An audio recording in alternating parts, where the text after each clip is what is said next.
Good morning, everybody. Christ is risen.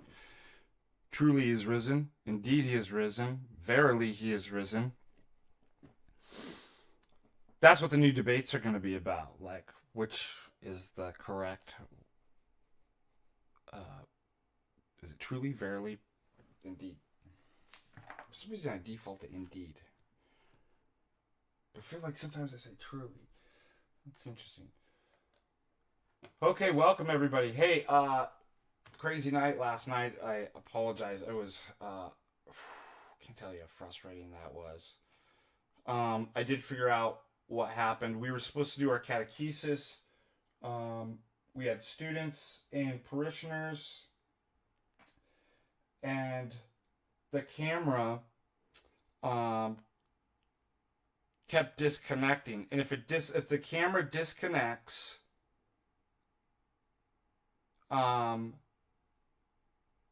it has to reconnect with the YouTube. And what was happening in the classroom that we use is it wasn't showing the reconnect button.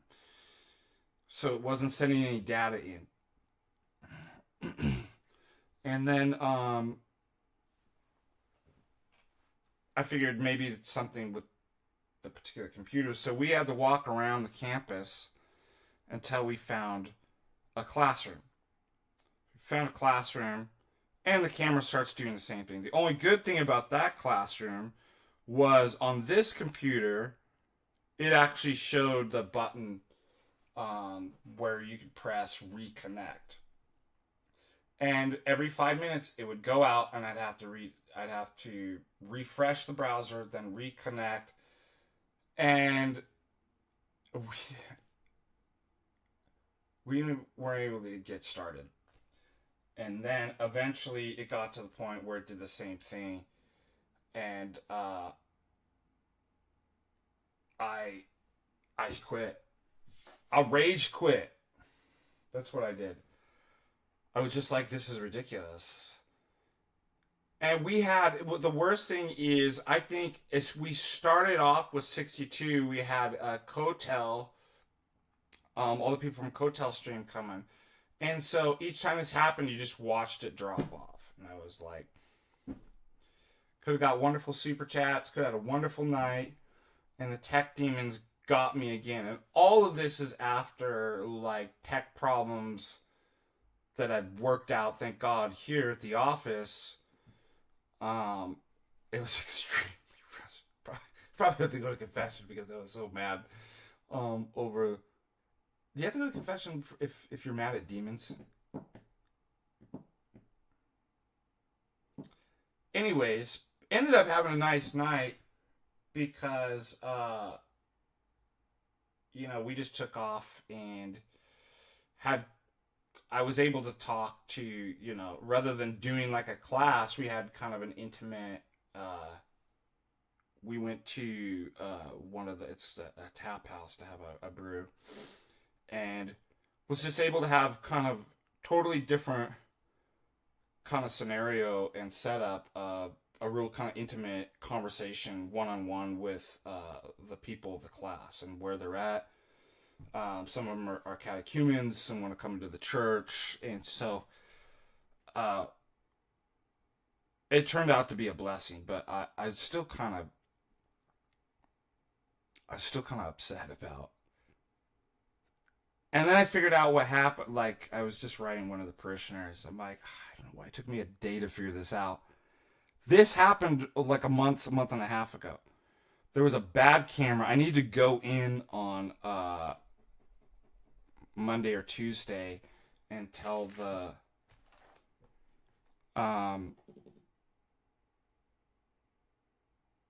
IT center, look, this camera's no good. In fact, I should just throw it in the trash. And the thing wouldn't even move, the little eyeball camera. I'm like, this thing is useless. I figured this out, and I should have just thrown it in the trash, but it's, the property of the college, so I don't know if we could use something like that. Or put something around, does not, that's what I should have done. Put a piece of paper on here, does not work, camera is broken. So I went to another classroom, this was like a month and a half ago, found a working camera, and hook that up, and then set the bad camera aside. Well, over time, somebody must have come in, like they started undoing it. And I noticed the last class, there weren't two cameras, there was only one camera. And I just wasn't even thinking that they took the camera, and unfortunately they took the good camera back and left the bad camera. So I was just thinking, I'm like, oh great, we've got another camera doing the same problems as the old camera. It actually was the old camera. So it took me an evening to figure this out. I guess I'm slow. I'm slow boy. Why do you guys even listen to me? I'm retarded and a slow boy, and I can't figure out. So anyways, we'll make up for what we lost yesterday. Welcome, everybody.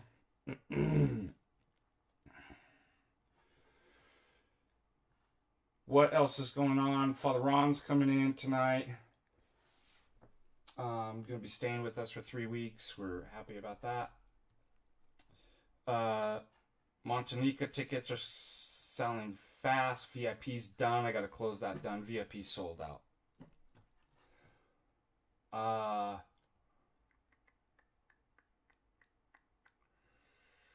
E-drama.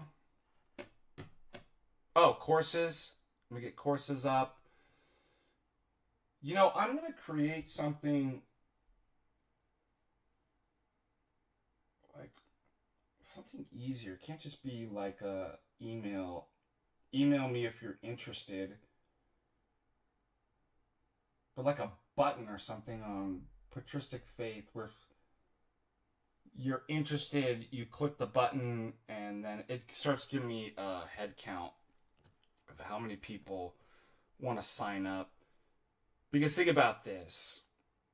It is, you know, as a professor, it's involved. There's a lot that's involved from the professor's end to do a 16-week course. Like I said, I provide free office hours. If I only have 1 or 2 people who are going to sign up for a course, it's not worth it. I mean, that takes out a lot of time of my... So financially, in terms of time, it's just... That's why I try to get a head count. I'm like, I'll launch... Once I hit a certain number, this amount of people is going to sign up, and I'm like, okay, it's worth my time and money to open up the course. So I need to kind of get that feedback and numbers from people. Let's see. Here's a... Hey, why on Insta... I'm still trying to figure out Instagram. Mano had put... we did on Study of Things. Excuse me. Had a story. So stories can disappear.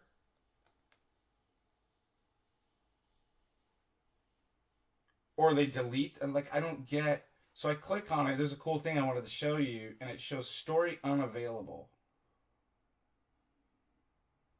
Yeah, if I go onto my Instagram, Norwegian News... all of my stories I put up are still... Is there an expiration date, or does that mean Mano removed it? I can't figure out. He had clipped a part of our interview, and it was really fun. But we had a...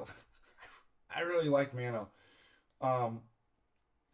Grew up in kind of similar scenes, similar age, and we were just dying. It feels so good to have a real good hard laugh, and just in tears kind of laughing. And but you know, it was a really amazing kind of like, we talked about so many different things, from music to theology to orthodoxy, and kind of wrapped it up, and funny stories and stuff like that. But what, help me out in the chat.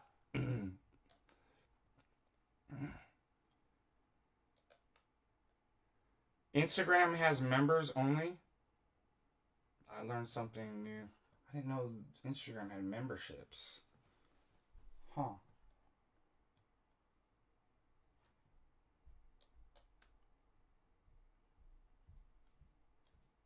Well, I should write them and be like, hey, what happened to the...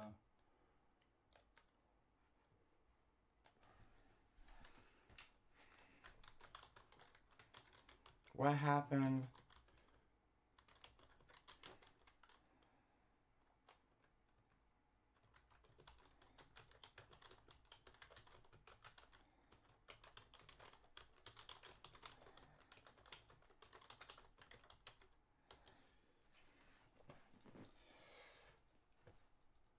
So, is that what the kids are doing these days? Instagram? Is that I'm starting to realize that's why I'm trying to do more stuff on that. Supposedly that's the place where you're supposed to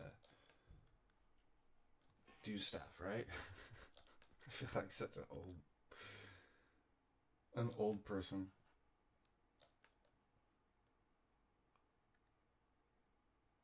Okay, thank you. Instagram stories expire after 24 hours unless they're added to a highlight.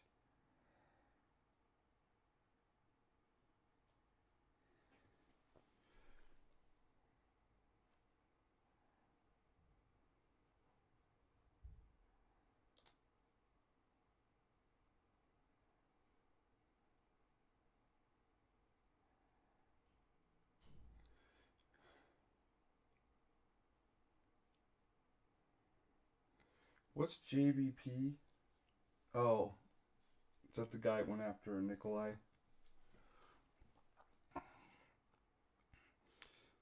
When you guys asked me the other day, I didn't even know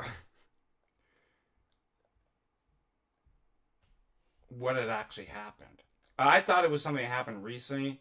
I didn't realize it was like, this is something from 9 months ago. Thank you, Carlos Magnus. If you get Sing, could you request Red River by Marty Robbins? Do I know that? I know El Paso by Marty Robbins.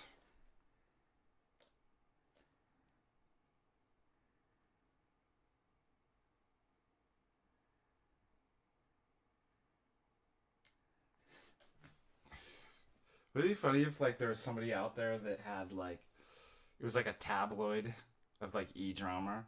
So and so has a baby bat baby from Mars.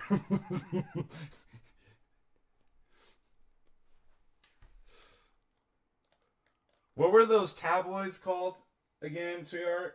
Baby, those tabloids at the supermarket. Baby bat boy found on Mars. National Enquirer.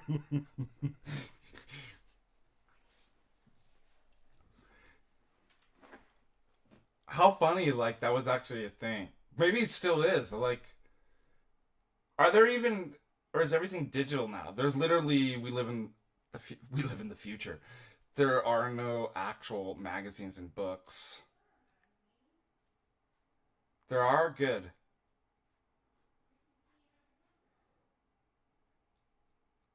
I don't mean to be crude, but somebody brought up a good idea of keeping people off their phones in restrooms having, remember the magazine rack rather than being on your stupid phone.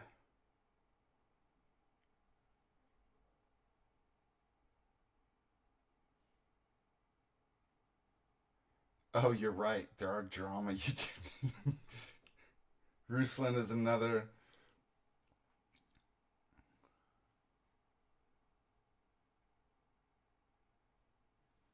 Oh, we did something interesting yesterday in logic class. We had done 3 classes on the Gordon Stein, Greg Bonson. We're kind of over that, and so they're writing papers on right now. It's the end of the semester on a debate review. So I thought I'd pick up some other one. And I'm like, what? So one of the students, like, oh, pull up. What is that? 1 on 20, 20 on 1, or something like that. Um, and of course, we watched it. I had to kind of give some caveats and stuff. But Pine Sap, Connor versus Hassan. I actually we kind of analyzed a little bit of that, but that was some spicy topics right there. Fascism versus leftoidism, And remember, speaking of drama, didn't Pine Sap, he lost his job over that? Then we went to Jordan Peterson versus atheism. And just how bad that was. And what's the gaytheist? Dean Arnold? Dean Withers? Dean Withers. Dean Arnold is Jay's. Forgive me, Dean. Didn't mean to confuse you. You Deans are all the same.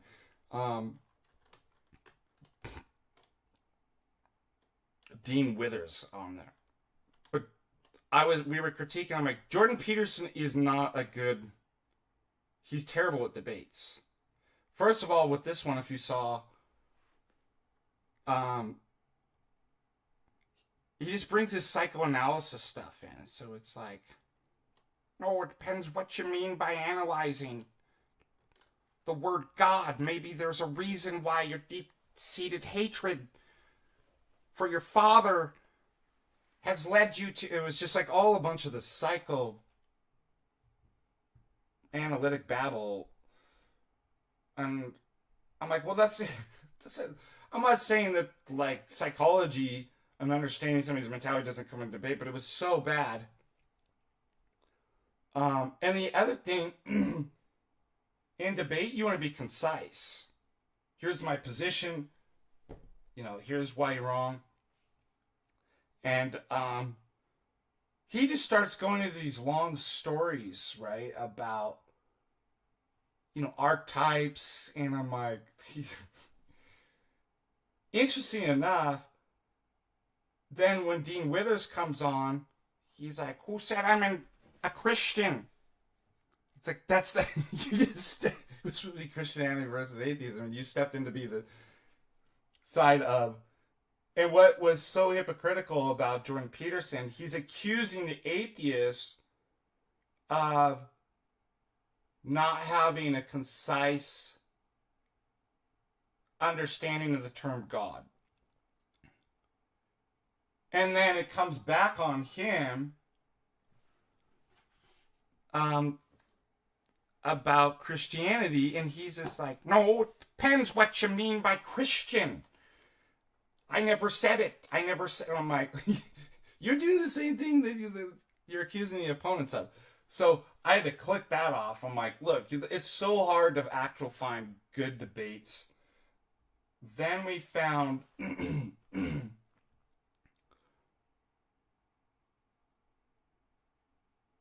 was it? I'll pull up my history.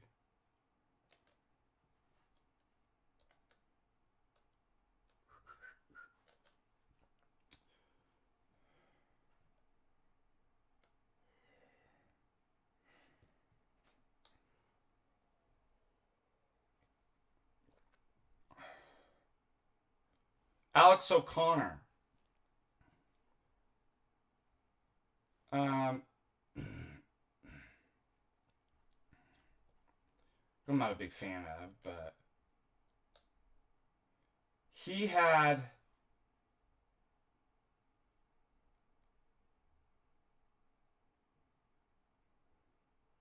Peter Singer himself. Peter Singer was a utilitarian. He had I'll just pop up, you can see who were the people. At least they were professors, so it was a lot more. Peter Singer from Princeton. Of course, he's a utilitarian. Animal rights, like utilitarian, we talked about this. Utilitarianism and veganism and animal rights is all connected. We can talk about Jessica Fraser, the Hindu, Oxford fellow with the Oxford Center of Hindu Studies, and then Richard Swinburne, Orthodox Christian philosopher, and. Oh, it's funny they go into... This is really interesting. This actually be fun to watch. This was a lot better to actually, in terms of analysis. Okay, they're wrong, but like, and it wasn't a formal debate, so I had to tell them this wasn't like the Gordon Stein and Greg Bonson debate, where it's there's an intro, rebuttal, cross examination, stuff like that. However, it was academic enough and it's structured, like they know how to talk to each other, that there's enough to kind of latch onto and analyze.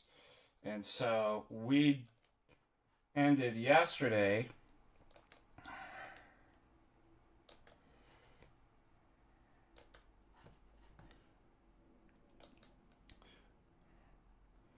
Oh, by the way, I did identify a fallacy.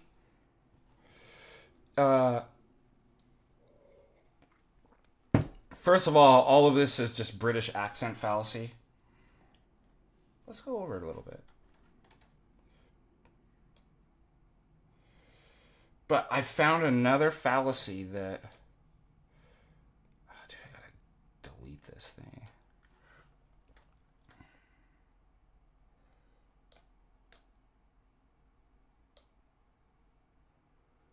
It's the male crossed legs fallacy.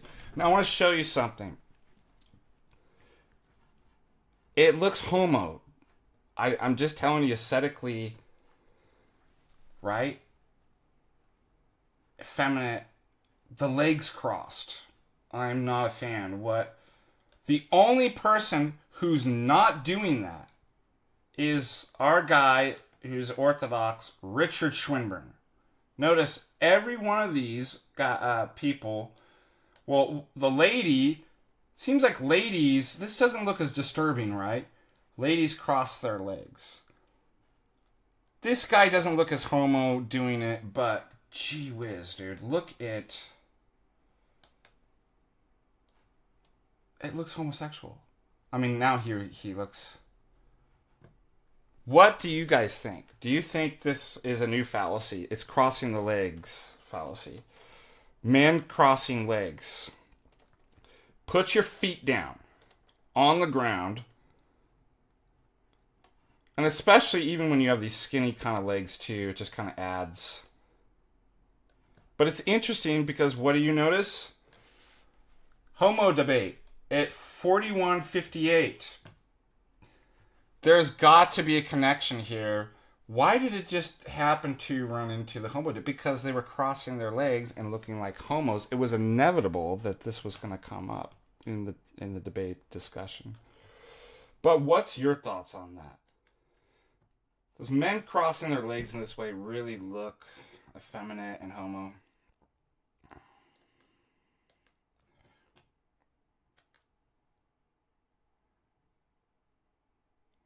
Yeah, I think I remember that too. I've been told that too. Crossing your legs, it was rude. Well, then Jay needs to stop. Jay's crossing his legs. Skips leg day.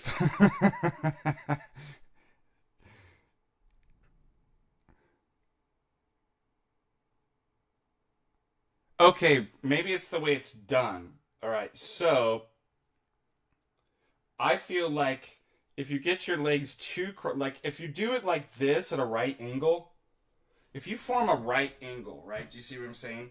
Where you have your foot like this, I feel like this is masculine. Look, son, I form my legs at right angles because I'm a man. Okay, if it goes like this, that's moving to the homo spectrum, right? Do you see what I'm saying? There's got to be pictures of different ways to cross legs. Different.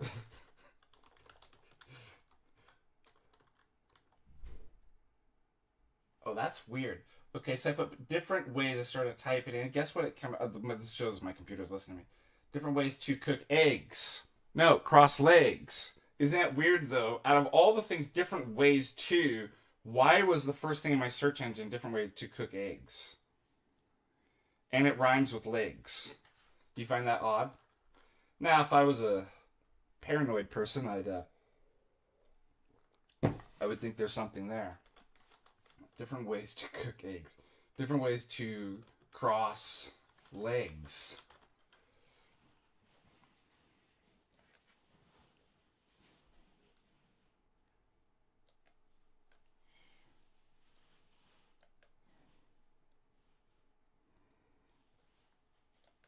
This is odd. It's a bunch of yoga stuff. Okay, here we go.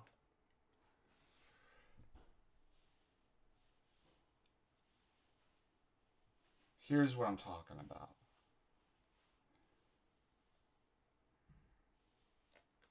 What a weird analysis, huh? Who thought we were going to do the morality of leg crossing? This looks weird. This says it's the standard, figure 79 says standard leg crossing, the American position. Right? Doesn't this look gay? This looks more kind of like confident. This... Hey, ladies.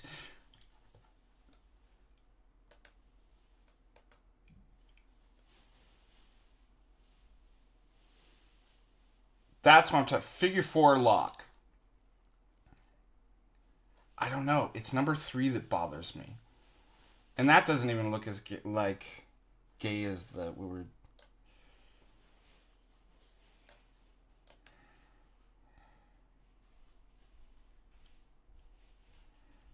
This is all like body language.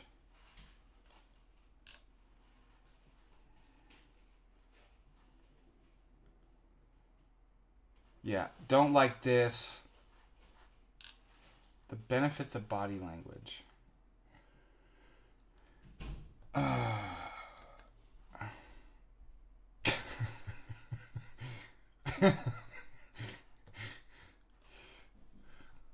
It's all in Arabic too.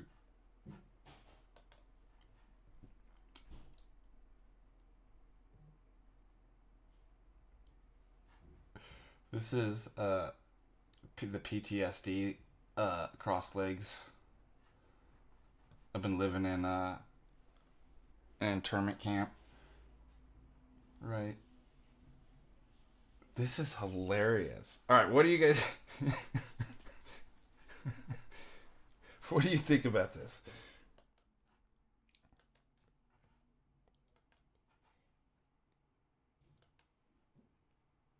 Yeah, it's hilarious.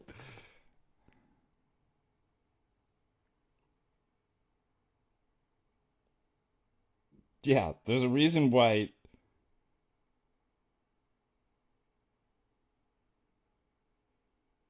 I'm a tab hoarder.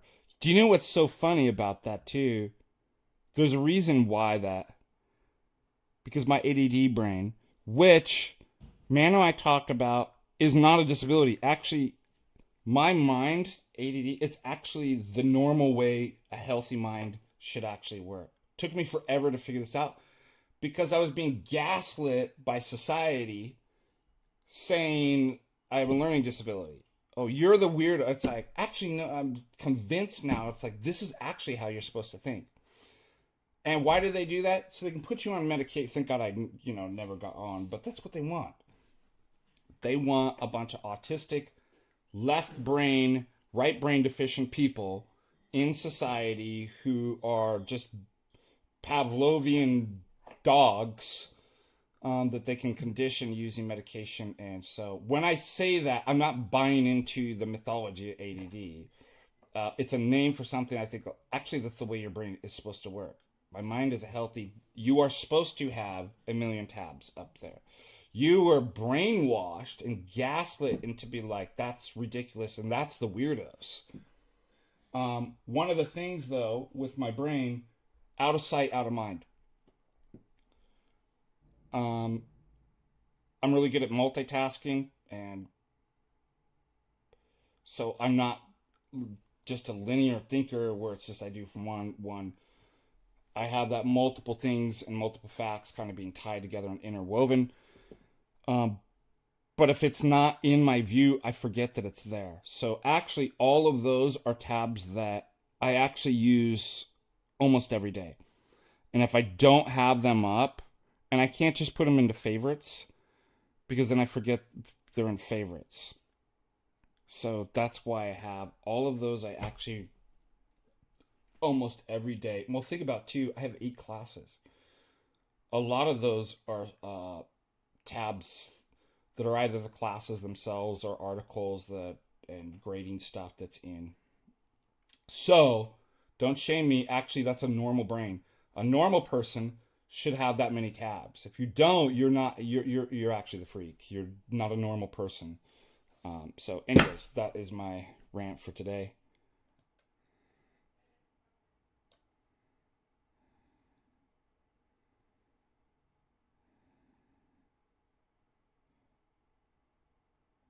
Yeah, it's a cronyism with the med. Well, I figured this out a while back, especially with my corruptional science in psychiatry and psychology, literally creating diseases that don't exist to sell a product. So they create this thing, oh, ADD. Now it's ADHD, which I don't get because growing up, those were 2 actually different diagnoses. Like, I've never been hyperactive.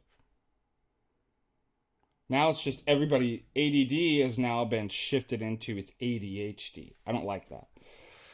But it's not a real thing in the sense that it's a learning disability. That's what we're told. I actually do believe it's a name that references something, so it's not imaginary in that sense.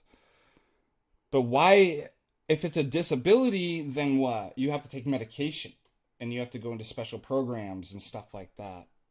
That's what I think went on, is that so they could sell Adderall and Ritalin and what are the other Dexedrine? What are the other ones that are given for ADD?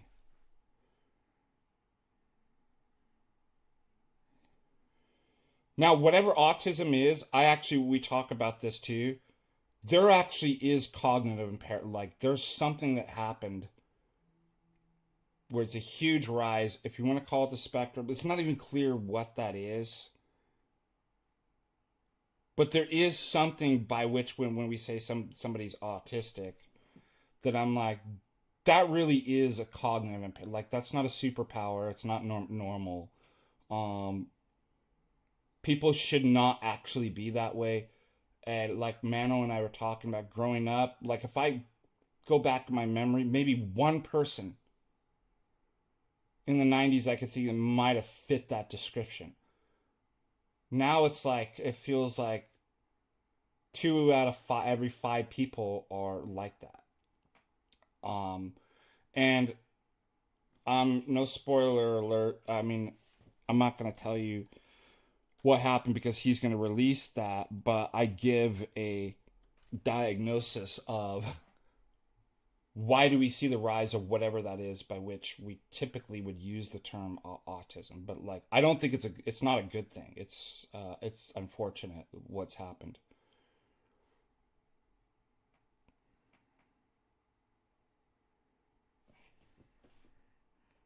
In some sense, everything has caused, like, our modern society and everything we're doing actually has caused that, whatever autism is. That I would agree with.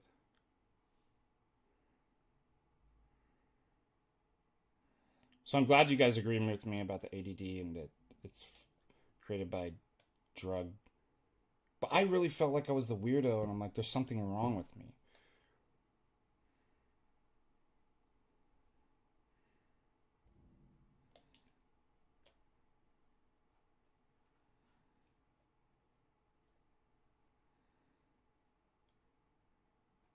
See if I'm missing any no super chats today.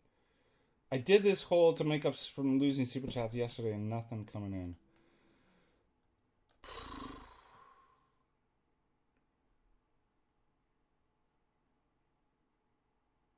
Oh god. All right, there's something else. Okay, so we did the analysis of crossing legs fallacy.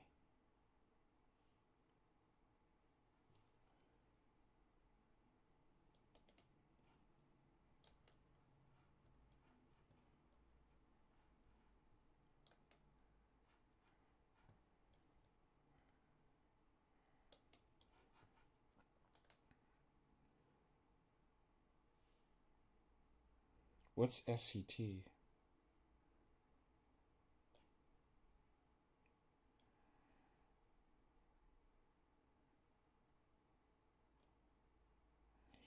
Do you know what's interesting too about these tests, whether it's IQ tests or these tests for autism, and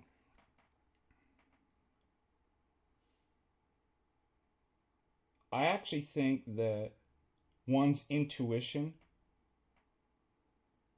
are far better than whatever these quantitative tests could come up with. For example, I can... Ooh, $5. Thank you so much. Darth Grumpy, Super Chat, train starts now. Thank you. Yeah, separate link for Super Chats. It is there. Because YouTube takes 30%. So that's why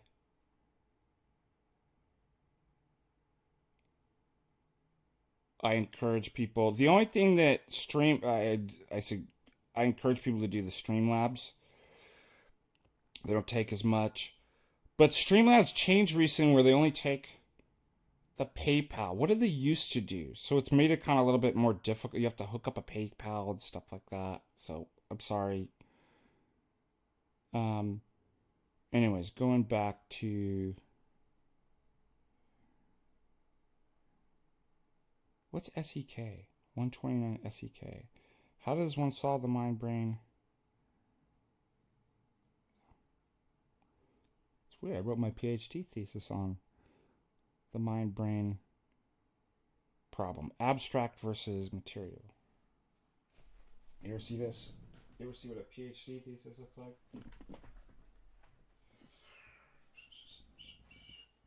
Oh.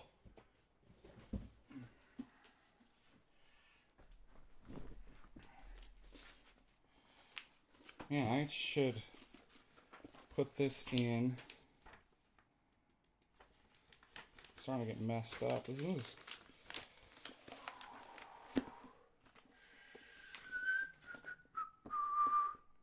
What is SEK though? Thank you though. Arthur Atlas. Alternative explanation of mind and nature from lessons from Searle and Lonergan. At the time I wrote this, I was an emergentist.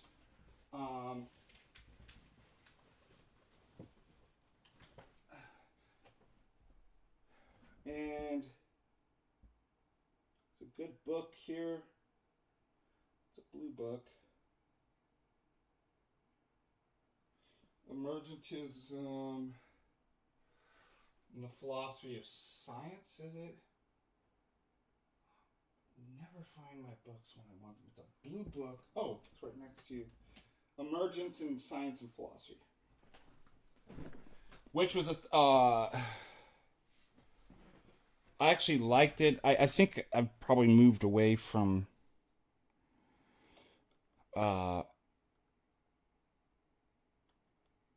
emergentism, kind of given kind of updating my theories and stuff like that. But emergentism was created in the philosophy of mind. Yeah, I think it's from Sweden. To combat materialism. That's why I was bringing up, it's hilarious when materialists are like, oh, it's an emergent property. It's like, you do realize you can't appeal to emergentism. Emergentism was literally created to refute you guys. Anyways, from the Orthodox position, and I wasn't Orthodox when I wrote that. I was like a Thomistic, Neo-Thomistic, Neo-Aristotelian kind of. Now, what I would say that I still do hold to, and one of the things why I struggle probably with emergentism too, is that that's ended up like being connected to theistic evolution stuff that after being Orthodox for a couple years I abandoned. And hold to creationism. But I mean, there is something true about, like, you know, Mariology and stuff that I talk about there. Ooh, another one. 129 is $12. Thank you so much. God bless you. Anyways, so as far as the mind-body problem goes, things that I have, another 10, or we got a 10 from JFu101. Thank you. Appreciate all you do. Us Orthodox peeps, happy Friday. Yes, happy Friday to all of you. There's things that I still hold to that I believe are true that I wrote in my PhD thesis. One of the things that I learned from John Searle that I thought was nice is, and it's really almost like something similar that you see between the monophysite, i.e. Miaphysite, and the Nestorians, is they both have the same. If you haven't seen this, go watch Jay, Kai, and David's most recent video. I think it's part 5 on refuting Orientals. But they both have the same philosophical error. But they just negate each other. So they go two different directions. This happens a lot in philosophy and theology. Is fundamentally they're the same in principle. They just negate each other. So something happens like this in the philosophy of mind is that once you get Descartes, he has a dualism, right? In which the brain and body's matter are defined in literally opposite categories to everything mind is. Okay? So there's a mind-body problem. You can't, as I brought up before, if you have incommensurate categories, let alone opposite, you cannot relate them, even in terms of predication, unless you have a middle term. That's what analogies are, right? Two things that are different, right, by which they share something in the same, that you can compare them. And so Descartes made a conceptual scheme in which that was impossible, the way that he defined mind and body. This also gets into causal issues too. Then materialists just negate it. Well, if that's the problem, these two substances can't interact causally or be related logically or semantically in any way, then I just reject that. So I'll reduce whatever you call the higher level phenomena of mind and things simply to matter. And there's a bunch of different theories that do that, whether it's token type identity theories, logical behaviorism, reductive physicalism, eliminative materialism, i.e. Daniel Dennett, Paul and Patricia Churchland, or probably the most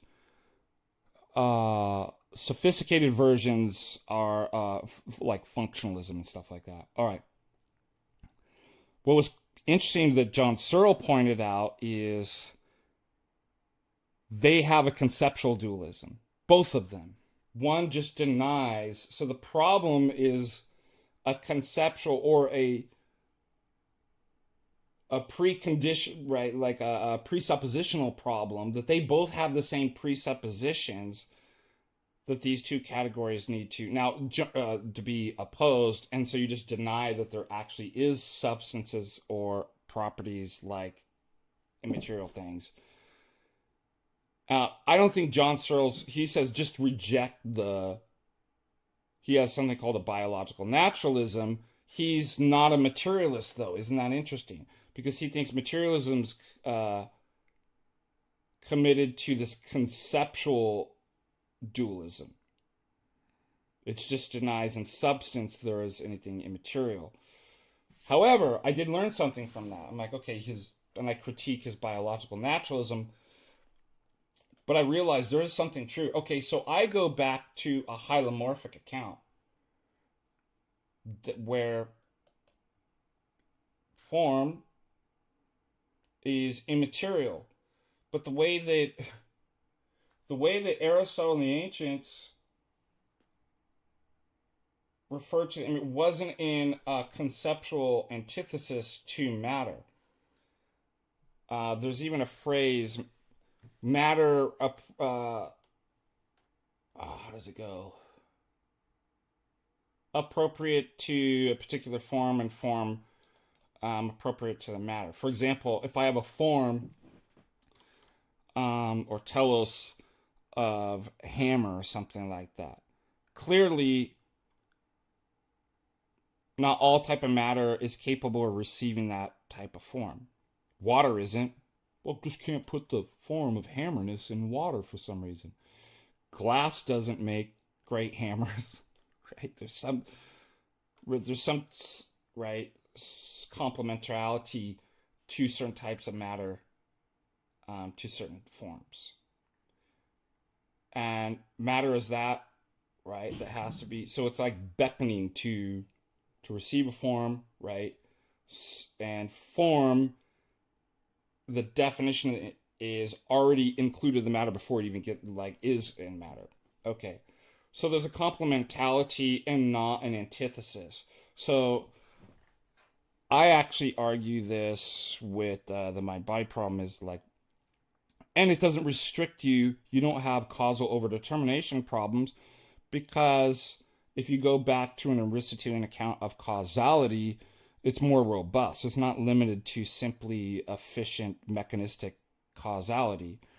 And so I basically like the whole metaphysics project, metaphysical starting points of modernity in the mind-body problem is the problem. In an ancient kind of metaphysics, like something like Aristotle, like none of these things are a problem. Okay, so when it comes to orthodoxy, we're not exactly Aristotelians. We're somewhere between a Platonic realism, because Aristotle is what we call a moderate realist. When it comes to universals, they're objective and real, but they're not extramental. They don't exist. They're created in your mind, but they're not subjective, and they're universally, and if you died, like, they would still continue to exist. Okay, we don't believe that. We believe that God actually creates universals that exist apart from your mind. And so it's somewhere, Nathan Jacobs calls it pneumatic hylomorphism. But that would be the long answer to a short question. An Aristotelian kind of pneumatic hylomorphism is what solves that problem. Cool question. I like talking about that stuff.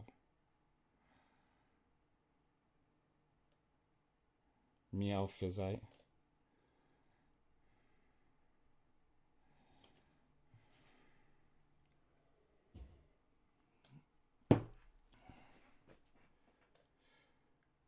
Now, the problem, Arthur, is not a lot of Orthodox have written about this. One of the reasons why it wasn't a problem in antiquity.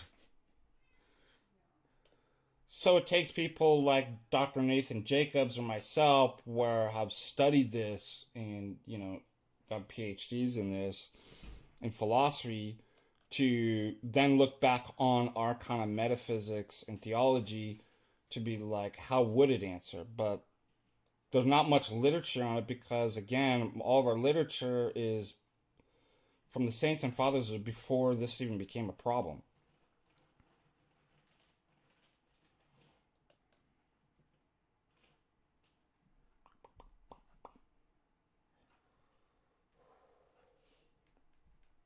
Thank you again. $12. 129 from Sweden. By the way, we had some Swedish people come. What was last year or the year before? To MontaNika. There was somebody supposed to be coming from the Ukraine or something like that. Oh, I need to write. But needed perhaps me to help with the visa. Hope it's not too.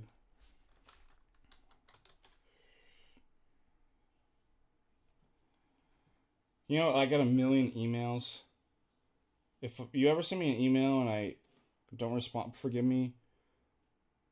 I mean, think about how many students I have. How many students do I have right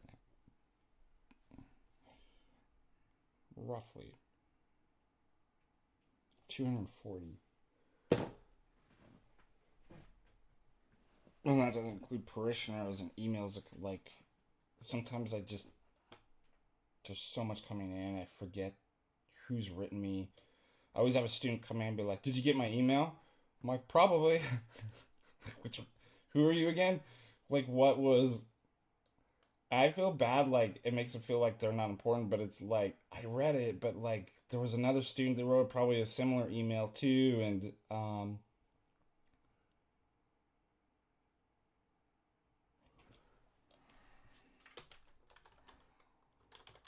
so I'm wondering...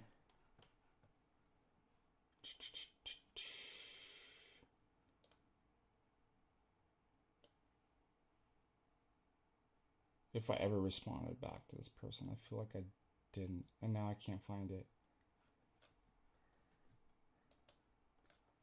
Ukraine, was it? Where they come from? Ukraine?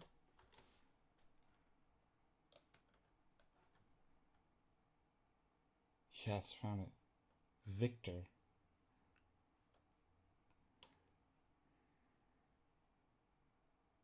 Oh, it's a one. Victor's writing on...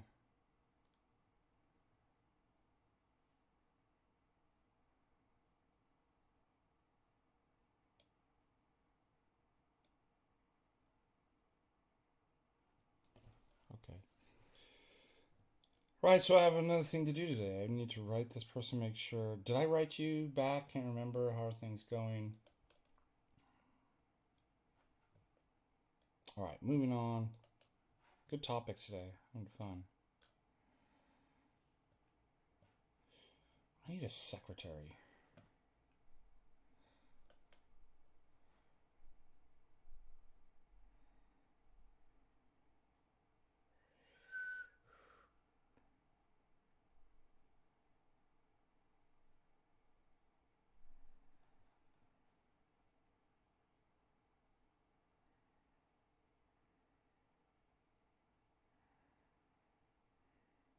Timothy. Oh, Calvinist. Gross.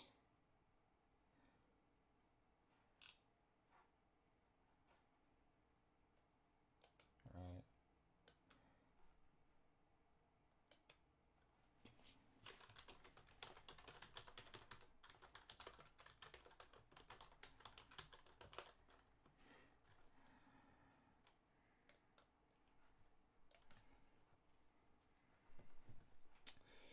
Trending Montana news. What is going on in Montana?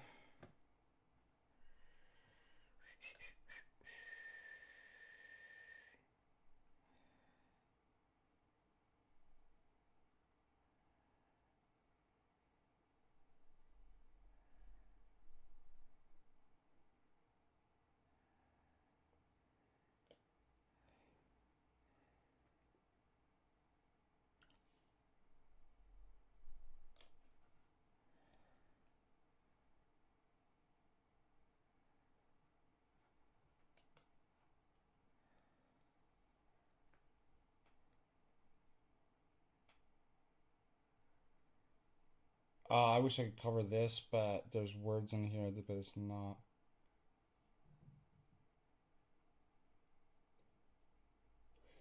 Do the libs really... They're proselytized. They find areas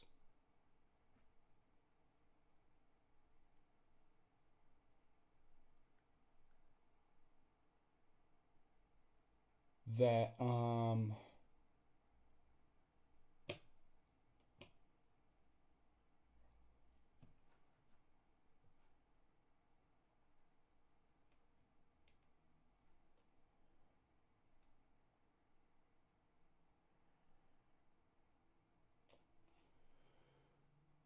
that are conservative attack.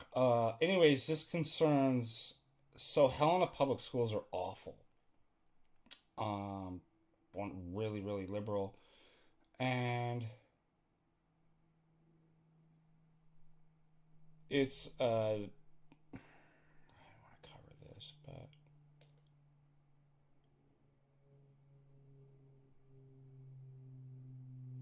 I don't know how you get these people out of here. But I don't even want to cover this lot. Like, it's actually really upsetting. There's just no place you can go to get away from these groomers.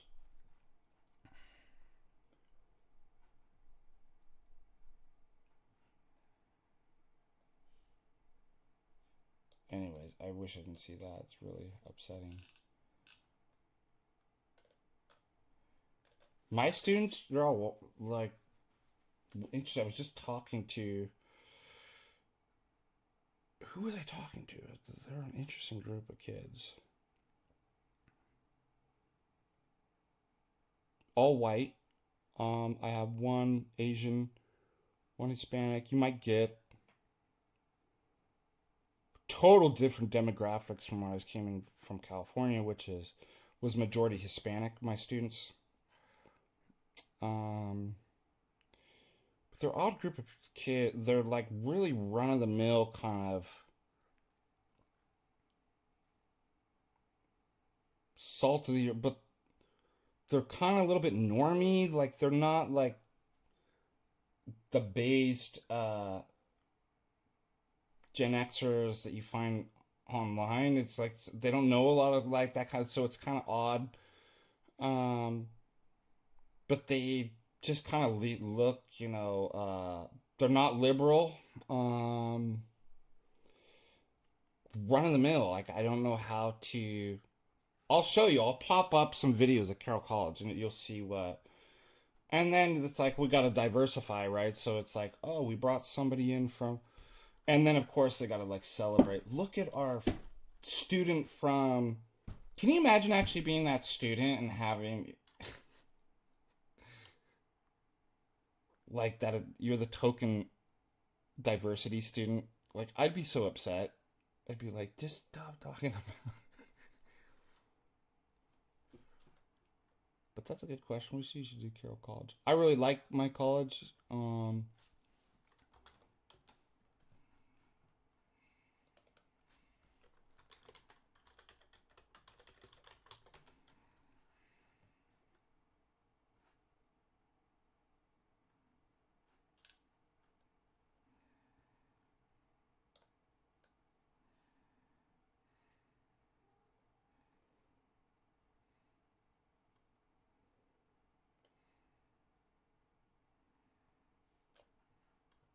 Oh, I forgot. Mark Wahlberg came here twice.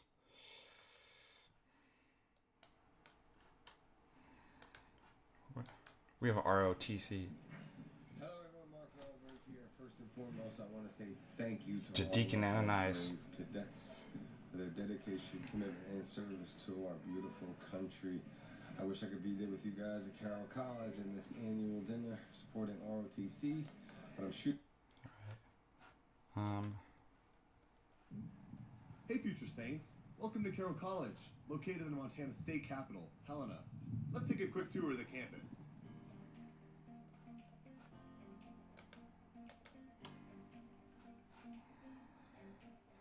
Zimmerman's the science building.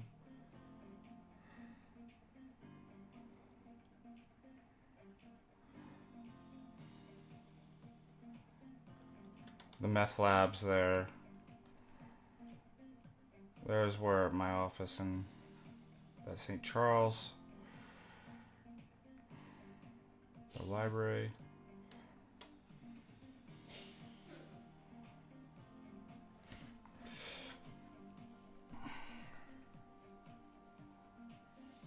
Yeah, check out this podcast studio. I've never used it. This isn't the best video. Our stadium. But I want to find one with the sports ball. Sports ball!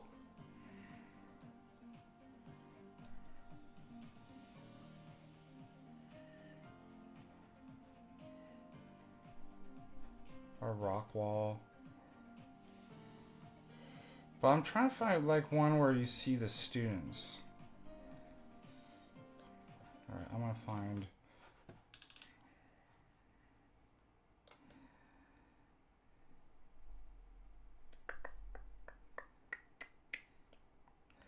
Living on campus, maybe? I don't know. Is it? Professors, your classes, and so it's really nice having the dining halls and the PE center so close. Personally, I have found that living on campus has strengthened my relationships. See what I mean? They're all just run-of-the-mill kind of... The majority of students live on campus just makes you feel like a family all the time. You grow up with your class. All freshmen start in one residence hall, and then sophomores have a primary residence hall, and so it's really cool getting to grow with your class each year. We have residential advisors, and those are upperclassmen students who foster community and support you through your transition. And then we have peer ministers who are like spiritual guides on your floor and host small groups every week if that's something you're interested in. As you grow as a student here at Carroll, your housing options let's see if there's other...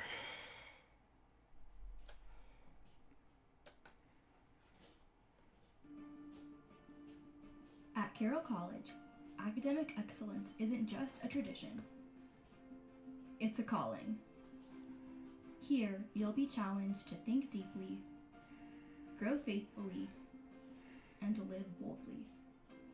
It's a place where your faith is welcomed, your questions are honored, and your journey matters. He's actually a cool, he's a cool Carroll Roman College. Catholic priest. Not for school, but for life. Anyway, so that's probably enough. You get an idea of what... Of course, Jim Bob's streaming at the same time as me. In Montana, we grow up knowing the land shapes who we are. We look for challenge, for purpose, for a place where we belong. At Carroll College, belonging means being known. That's actually a cool view. I like that's from Mount Helena right there. You can actually climb the mountain and then look down at the Isn't that kind of awesome? Belonging means being known. It's a pretty college. Faculty who care, surrounded by a community that walks with you. You can explore boldly, grow deeply, and become who you're called to be. Carroll College, rooted in Montana, you belong here. Anyway, so you get an idea of what it's the demographics but yeah, it's always kind of interesting to me that just how kind of normy the students are. But I'm like, why is it I know more about online stuff and your generation than? But they're good kids. It's a good ethos and environment, and so thank you for asking that question.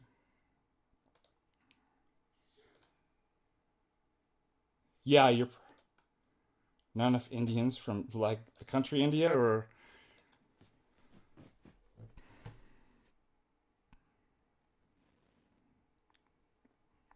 I want to call I like the that we call the founding stock natives and not the tribes people. So I don't even know. There's got to be better vocabulary for what do you call what they would call Native Americans? Because I don't like to use that term. I'd prefer to use that in the older sense of Native Americans are the founding stock.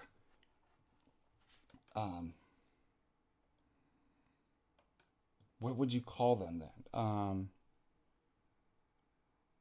The barbarians, tribal barbarians, the nomads.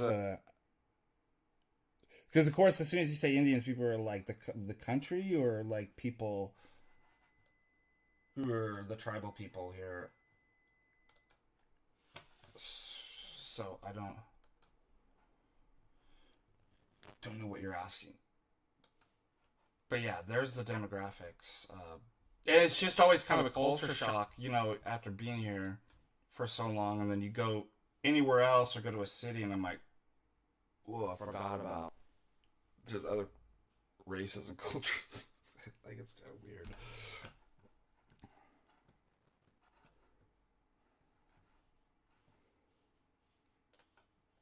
All right, other questions?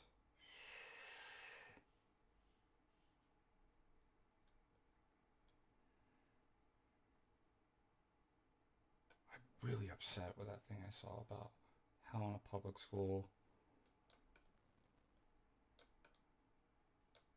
Leftoids love to poop. and they poop up their cities, and then they were like, you know what? It's not good enough that we pooped at where we live. Now we gotta go all the nice places and poop there. There's a lot of really good analogies with poop.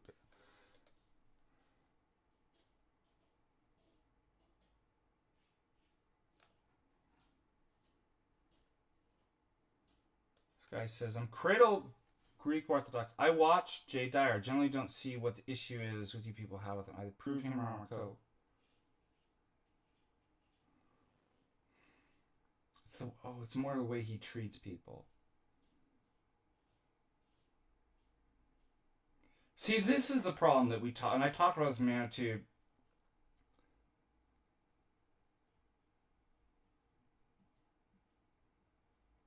We grew up in the 80s and 90s. People got bullied. Now, of course, there's extremes.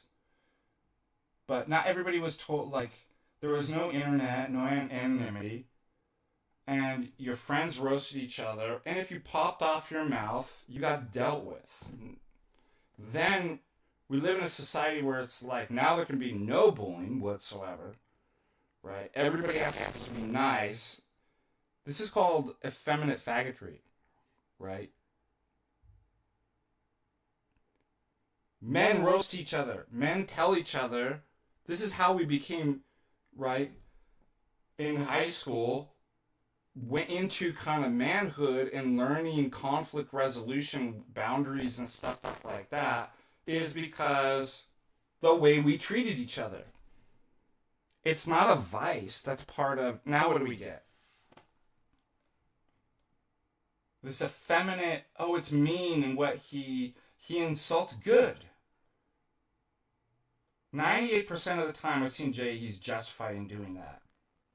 You guys deserve it. You deserve a lot worse than that. This tone policing, he's mean, he's arrogant, he insults them. Good. These people need to be shamed. All the people that's like, I got kicked off of, the Discord. I've yet to see an for doing nothing. Total lying, gaslighting.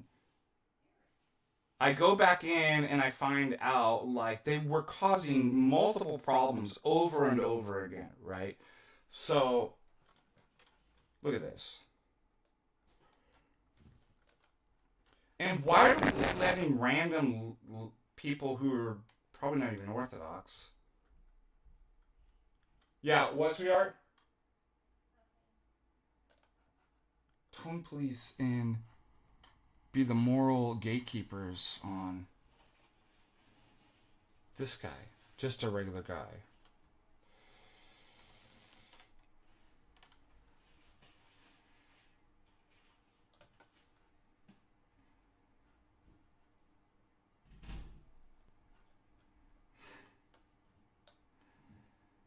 Just say you're soft, yeah. The only people that complain about this are leftoids or effeminate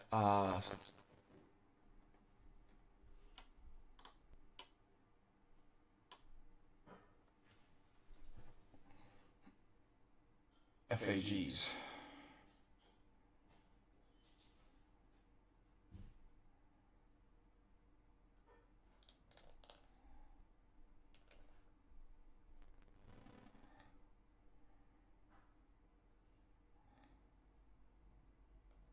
Also, I think there's a lot of jealousy.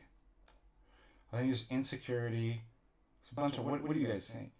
I think that we live in an effeminate culture in which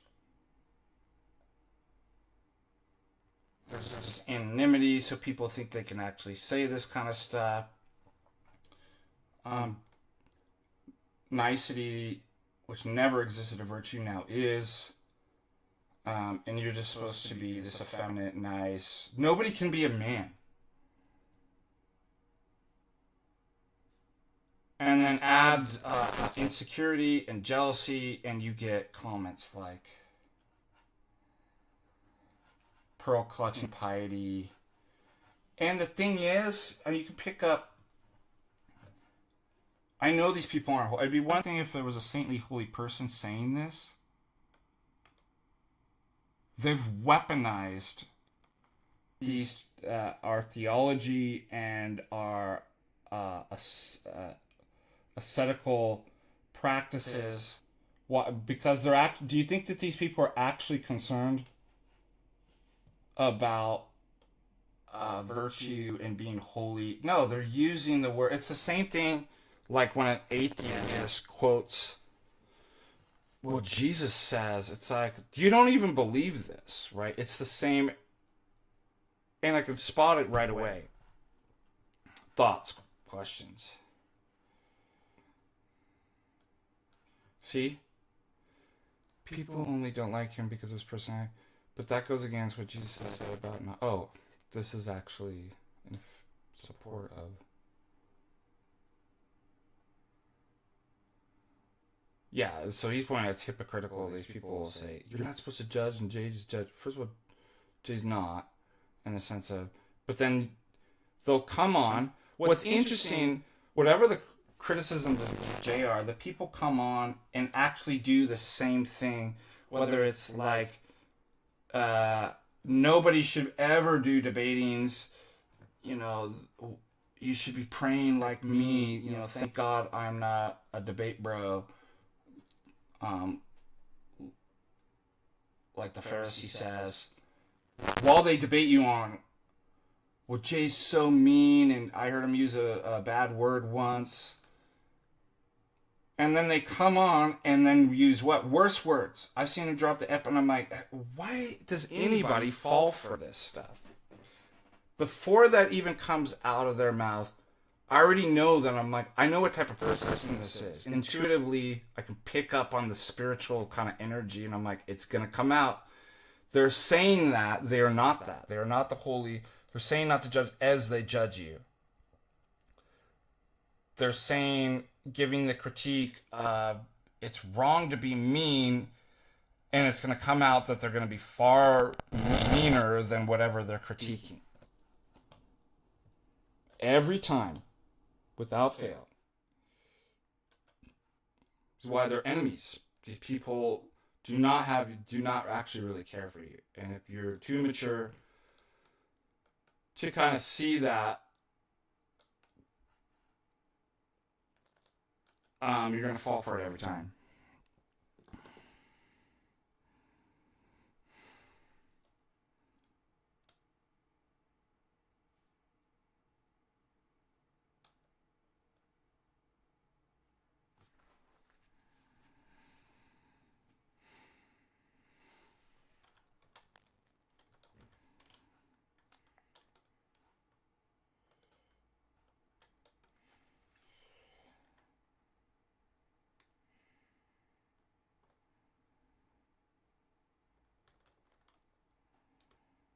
Somebody has a good question too.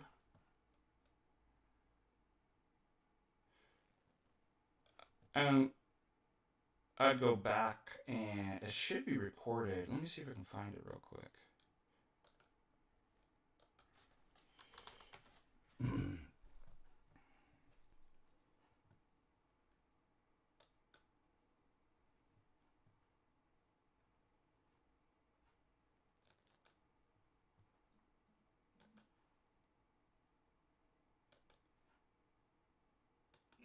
Is holy and rooted in good faith.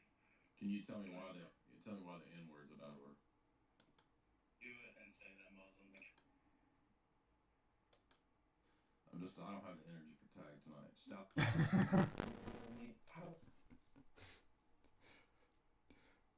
Funny thing about tag, I just realized the honey pot for.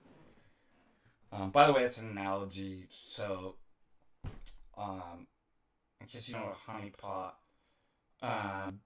that's I try to divorce from the sexual kind of reference, but like in principle, basically, it was like women who were prostitutes that were set up to as informants to draw someone into like a honey, and you get stuck in, and then they get arrested. Okay.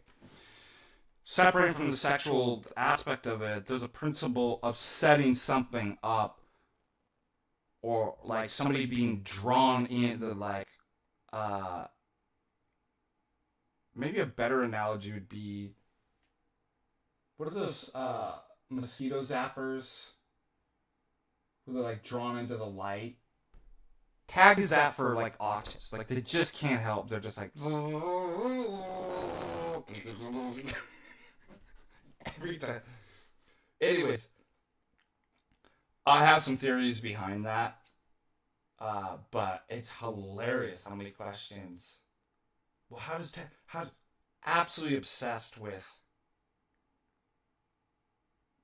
Remind me to bring that up, but I'm trying to find the point that. And Jay, anyways, is like, forgive me, I'm just too tired to go through all the tag stuff.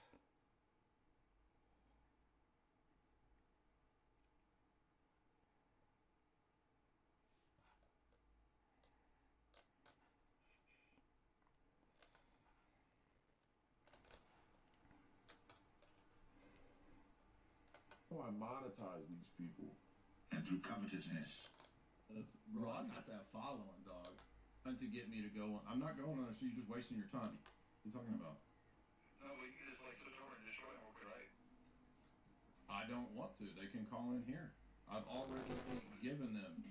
This is what you get in these people's audience. This is leaves this dumb wigger grifter right here. This is so stupid. By the way, I never seen this stuff until recently.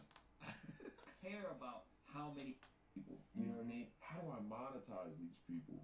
And through covetousness show that. My question was on tag. Could I run it by? What? I mean, we're not really doing tag tonight. I mean, can you just come back next time with that topics or Catholicism and Protestantism? So I'm not trying to be a douchebag. It's just I'm gonna sit here for 20 minutes explaining philosophical stuff. I'm not being rude. It's Protestant, Catholic, Mormon stuff tonight. I don't have the energy for tag tonight. Just love the deflation in Jay's voice. Starts explaining a bunch of philosophical stuff. It's going to go from 1700 to 800.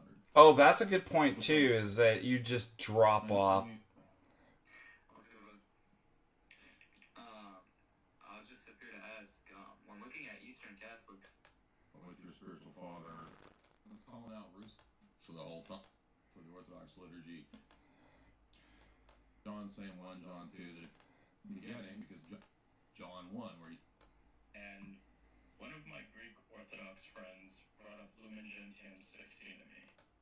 it's called 1 John. It says that it's a dead religion and Judaism is not going to command you to God. Yeah, God is a father. So, and I'm not saying Is and how you would refute it.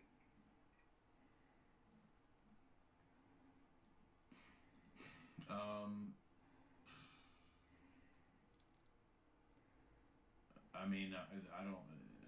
Maybe supposedly the papacy would give you.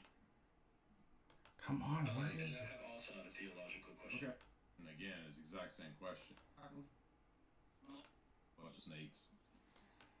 Recently, again, yesterday with Heresy Bar that you had. And one of the points that you Anywhere. So, how about a quicker way? Just like if we're debating an atheist, I'm gonna tear the whole foundation off. Where is this that was brought up yesterday? Perspective on metaphysics. No, we don't. Okay, when was this streamed? Oh, it just says one. Oh, timestamps. Oh, I didn't know that. Huh. I mean, apostolic succession presupposes the apostolic faith. Rome departed on multiple counts from the apostolic faith, and the Orthodox Church believes that it has apostolic succession and not Rome. Maybe it's this. Classical Islam's unusual metaphysics. And this is Lewis's excellent document. Man, dude, it just Views. drives me crazy, dude. Hours into It's like me trying to find a book one. Well, maybe not a mistake, but once I learned a little bit more about the theology, I was horrified, frankly, and I think I've absorbed some of the assumptions of Eastern theology, which is why I reacted. Wasn't this yesterday? Am I crazy? Because now I don't even recognize any of the...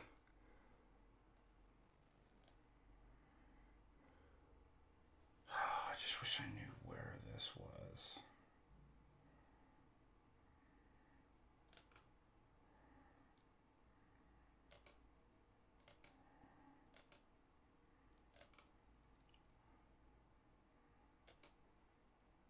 book about Orthodox Protestant Catholic views, and he was like an evangelical metaphysics. Allegory of Christ. I don't know if that makes sense, but they're basically saying that he doesn't actually have the same nature we have, and therefore, yeah. So it doesn't fit together well if they say that man's nature is indeed tainted entirely. Yeah, it's Manichaean. That would be Manichaean. That would mean God creates evil natures, which doesn't make sense because evil doesn't have a nature. Okay. Evil is a privation or a predatory act against nature. So for us, evil is the act of the will against the good. It specifies that it's not the desires that themselves are the sin. Andrea and the Christological controversy, because when I read that successfully, that I think you can, that to say that this is how Luther did it. He uses this. Just talk into the mic, dude. I'm sorry, man. I can't hear you. Try to get to a good mic. It's just we can't even hear you. You're there. You're presenting an argument, and that's part of a debate. The debate with them, and they did it on their. There's no reason why they can't call attention. That's why I'm not doing it. All right. Just assume all these, like this grab bag of brute facts. There's a guy that calls in that's a Calvinist, right? And I'm trying to find. So frustrating. Now he's going to switch from being an atheist to saying, well, but they're complaining. Pearl Clutch. Dude, these people are there that fall first. It was difficult. It was challenging. Grandparents, all that we grew up with, them being Catholic, so. Ruslan says. What do you think about that argument? I guess I don't know. I've never had any logic. Protestantism is not taught in the New Testament. Protestantism is Maybe not it's taught here. in the New Testament, therefore it's false. Wow, what's the argument? That's the argument. No, it's an argument. You can dispute it. No, that actually is an argument. No. We all agree that we have to stop interrupting me. These people are so spurgy. We all agree that we have to follow the New Testament. The New Testament does not teach Protestantism, therefore Protestantism is false. There's your syllogism. No, that's a syllogism. The New Testament is true.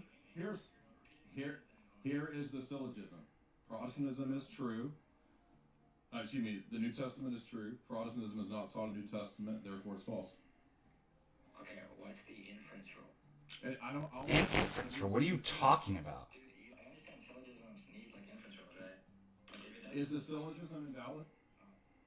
Is the syllogism invalid? What is he talking about? An inference rule? No, A syllogism is an inference. How is this? That doesn't tell me that it's invalid. What is he talking about? Where does inference rule come from? It's a valid syllogism. I'm gonna explain it to you. You don't agree. I explain it to you. You don't even have an argument. You don't have an argument. I gave you a syllogism. Why do these Zoomers sound like that? How is it not valid? What does it violate? What does it violate? What does it violate?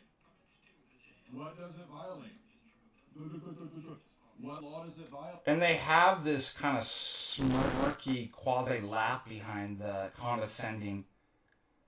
It's like the Zoomer smirk. Can't stand it. Jay's picked up on it too. What law? Yeah, listen to that. It's like you're 16 years old. You don't know anything about law. I guarantee it. The syllogism is valid. You wanted a syllogistic syllogism of it. So that was nothing. The New Testament is true. Protestantism is not taught in the New Testament, therefore Protestantism is false. That's the argument. Now you can disagree with it, that's not invalid. What's up, man? Hello? What's up? Hey Jay, just wanted to say I appreciate what you do so much. Some of my friends came up to speak to Mahler, and they were like pressing him, and this guy Mahler. He debated, they're idiot. I don't bow to them, they don't. And when did that happen? I always like it. I don't know if you saw it yesterday. Rachel Wilson posted up. These people, you know what I mean? You money. freaking gay as hell, dude. Shoes? Philosophical stuff. I'm not being rude. It's just position to take that up. Hear about Epstein and what women are typically not in that role. Okay. So you're not even. I came from the Father. How does that mean he's not divine? I mean, does a No, he is divine. are you a polytheist? How many divinities you worship? Where's it at? Let's see. Just have no it, and thus God would not be the immediate direct. Text aren't. Both. You start. I'll just shoot the shot anyways. So Is it a dense tag question because a clean overnight to make judgments about every single post-schism saint ended up being in Maximus all the way up to.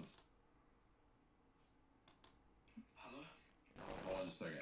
If your parents ask you specifically, hey, what is the theological understanding or that is very soul cause, all of which is really just. This is crazy, dude. There's got to be this point where I come in, right? Nobody cares about this shit anymore. People care. I feel like I'm just losing my mind. Suppositions and assumptions. I know I heard this yesterday, and there was a part that I wanted to pull up for you. Dude. Christ Seeker, what's up, man? Unmute. Hey, can you hear me? Mm-hmm. Hey, why is Protestantism false in your opinion? Well, I'll say what I said to the guy a minute ago. Okay, I think it's after this. Protestantism is not taught in the New Testament, and it's not taught by the people who put the New Testament together. Okay. And therefore, it's false. Did apostolic succession cease post-Great Schism, or did that continue in the Roman Catholic Church? Well, as an Orthodox person, no, we don't believe it continued in the Roman Catholic Church. They schismed. Oh, really? Oh, I didn't know that. Huh. I mean, apostolic succession presupposes the apostolic faith. Rome departed on multiple counts from the apostolic faith, and the Orthodox Church believes that it has apostolic succession and not Rome. Any heresy or schism. Yeah, I don't understand. People got like brainwashed into. Not some mechanical thing like some sort of ritual magic. If you lose the faith, then you're not an apostolic successor. Why they think it's just literally this tactile succession or something. What allows us to access God's energies? God himself has condescended to be present and immanent in the world in various modes, whether it's the incarnation, the second person of Godhead, becoming a child, growing up, defeating death, or whether it's the divine energies that are advertised throughout the world. Those are all condescensions of God to meet us, as Basil says in letter 234. Okay, you answered who, but like what gift does God? I mean, I guess you're asking grace. I guess is the answer to your question. Grace is the uncreated energies that we participate in. And what allows us to access that grace? God allows us to. I don't understand your question. Is it? You think this is like a setup? Faith alone doctrine in Protestantism. Mm-hmm. I'm seeing it as the gift of faith is what allows us to access God's grace, His uncreated love, glory, all of it. Yeah, but Jesus says, this is the work of God, that you believe on Him whom He has sent. So faith is a work too, according to Jesus. Faith is a work by Jesus. Is that what you just said? This is the work of God, that you believe in Him whom He has sent. Thus, faith is also a work according to Jesus. Yeah, not of our own. Yes, well, of your not own. your own in the sense of being only from you, but you do work with God at all points. Paul says, I'm a co-worker with Christ. It is God's power at work in me and through me. So that doesn't mean that you lose your own will because God is at work in you. It's a both and. It's a synergy. Right. Do you think there's a harmonization between synergism and monergism there? No. Monergism is a monothelite heresy. Literally. Can you elaborate on that? Yeah, the 5th and 6th ecumenical councils ended up producing disputes with the Oriental churches, which led to a debate about whether in Christ there's one energy that has to overcome and supplant or take over the human will and energy in Christ, or whether there's a synergy between the two wills at all times. And the Orthodox Church teaches, according to the 6th Ecumenical Council, that in Christ there's a perfect synergy between the natural will and energy in Christ's humanity and the natural will and energy in Christ's divinity. So that affects our view of anthropology and soteriology to mean then that human beings at all points in times still have a natural human will and energy proper to their nature, that at every point, whether it's beginning to believe, repenting, the whole life of sanctification, all of those phases include a human will and energy. Do you ever feel like these guys call in? It's like it's a. At the end of the day, in humility, Let's see. it's all about God. That like monergistic element. Where is No, that. Well, it's all God. At the end of the day, in humility. Okay. All right. You win. You're honorable. Guapo is up.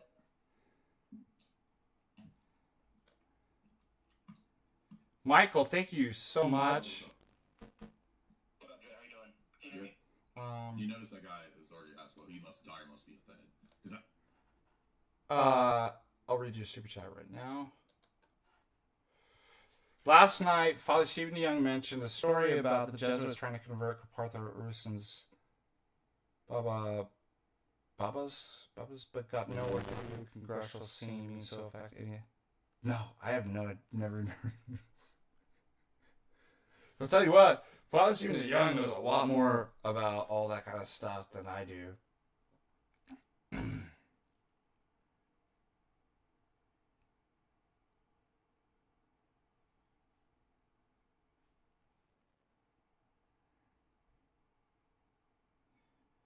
Yeah, it's the Reformed Baptist.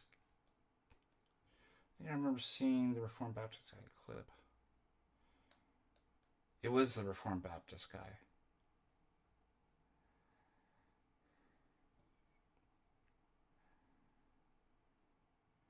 It's God. It's the dialectics. There's nothing I can do. Man's pitted against God.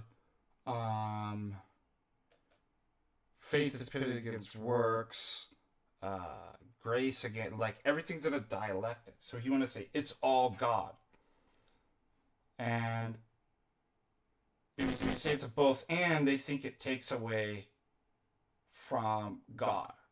Oh, God's not sufficient then? He's incomplete. He needs... What's so stupid? That's a complex question. It's a fallacy. But think about this.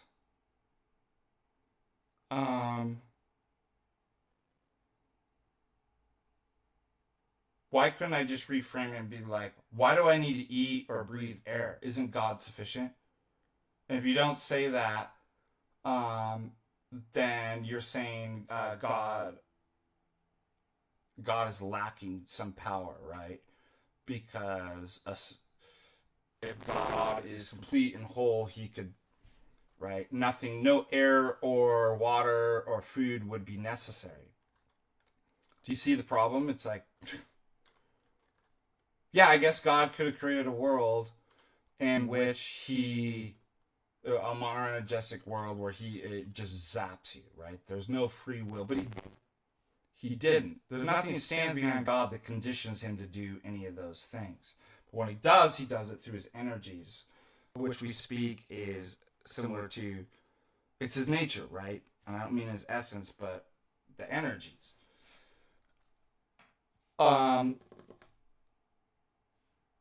God could have created a world, I guess, that you could just pencil in him and not secondary causes like air, food. But the way he didn't, and therefore the way he said it, you can't just be, it's all God. Though I've seen it was like, is the cross not enough? Is God not enough that you have to do works? It's like, that's a complex question. It's actually not a legitimate question. You can't actually ask that. It doesn't have to do whether it's enough. God created it that way and wants us to be co-workers, not because he's deficient in any way, that he isn't sufficient. Do you see what the problem is? You can hear it in that one guy's call too. But let's go back. Don will concede his moral high ground. Some of the black dude talking about the N-word. What's up, man? Yeah, can you hear me? Hello? Yeah. Well, first of all, I was inquiring about Orthodoxy for 2 years, and I recently converted this Easter. I wanted to ask you, do you have any advice on, helping parents convert? Because my mom is a non-denominational, and she really Good doesn't luck. know the gist of Orthodoxy, even if I were to explain it to her. I mean, I wouldn't try to debate and explain it to my parents. I would try to be a good son and become a responsible adult, and that would be some of the best type of evidence and argumentation to help convince your mom. You're not going to convince your parents by debating them. Exactly. So you can say, I mean, in my 20s, don't even waste your time trying it. You're going to convert them through whether they're probably becoming a mature adult. You like it? What's up?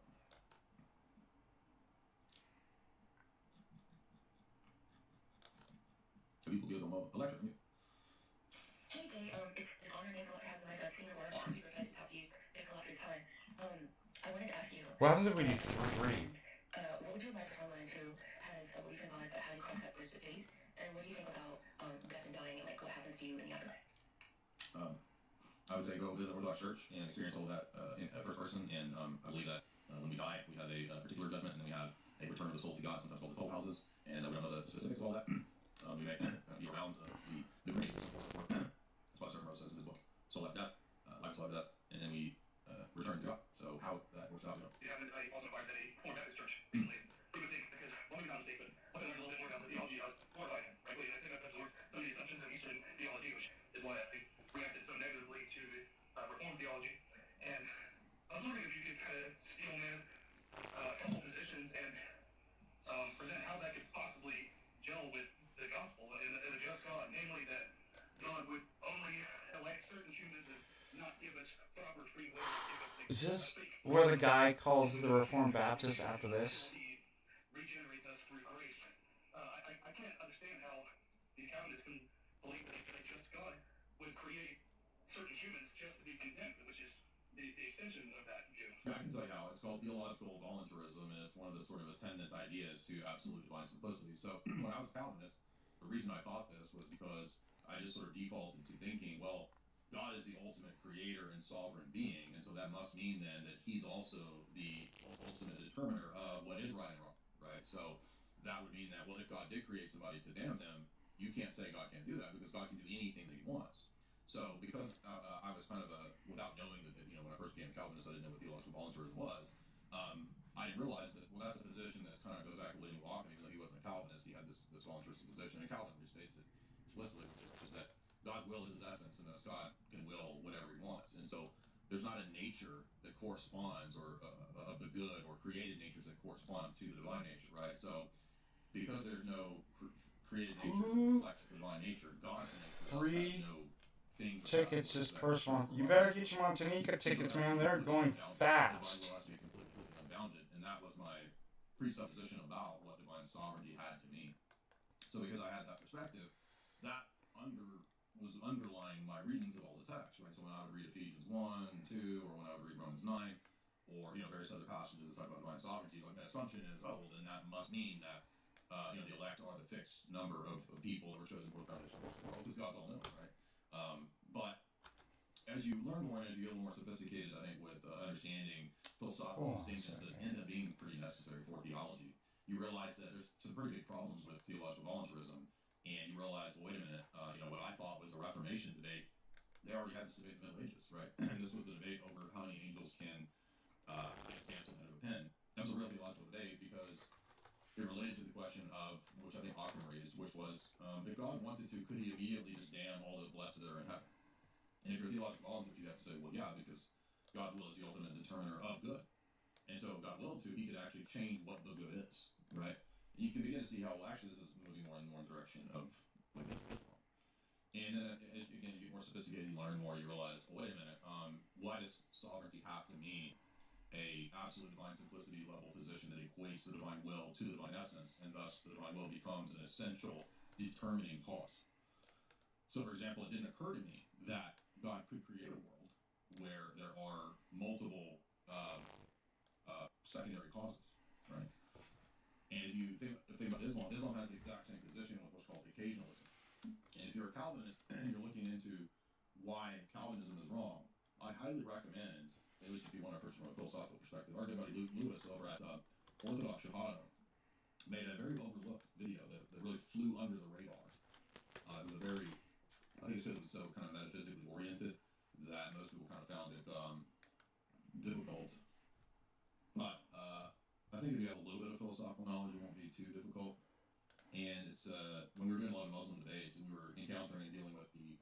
Sunni argumentation about occasionalism. Where's that? You can barely hear.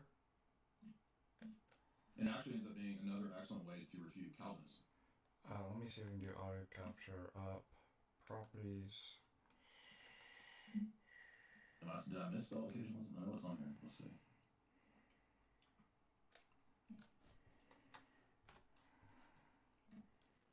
See if that's better. So for those that don't know, the classic Sunni position is the idea that, that God, Allah, cannot allow for secondary causes. Mm-hmm. So there can be creaturely causes, right? So when we say that God is the original cause, the first cause, the direct cause, etc., of the creation of the world or whatever, in the Islamic conception, they would say that if you allow for secondary causes, you're actually detracting from Allah's all-powerfulness or His sovereignty. And why that is, I don't know. Why could it not be? It's just an arbitrary assumption, right? It was absolute person. If somebody can find it on, send me the. It includes a being that can create secondary causes. You see, so it's just sort of an assumption.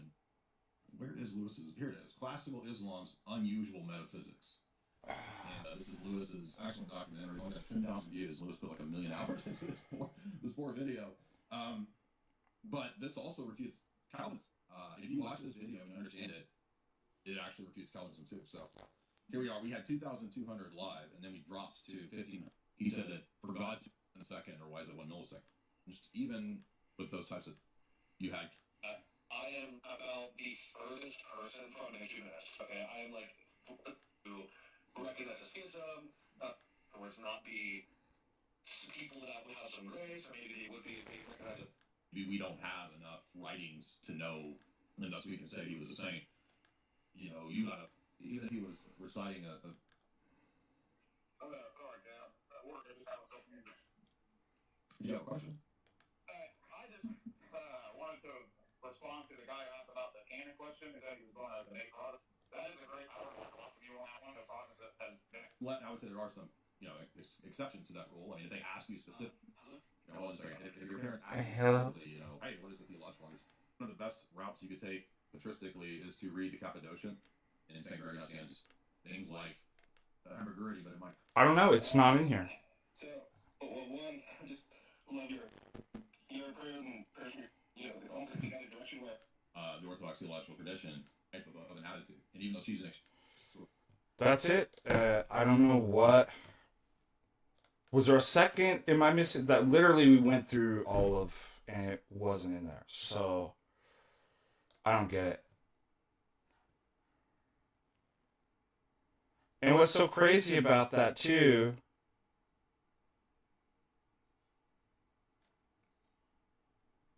is I remember speaking on it. So I don't know if it got cut off or like.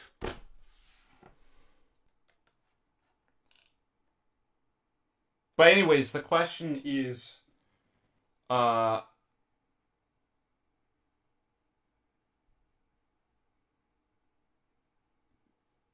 was the original question? I can't remember why we went into there.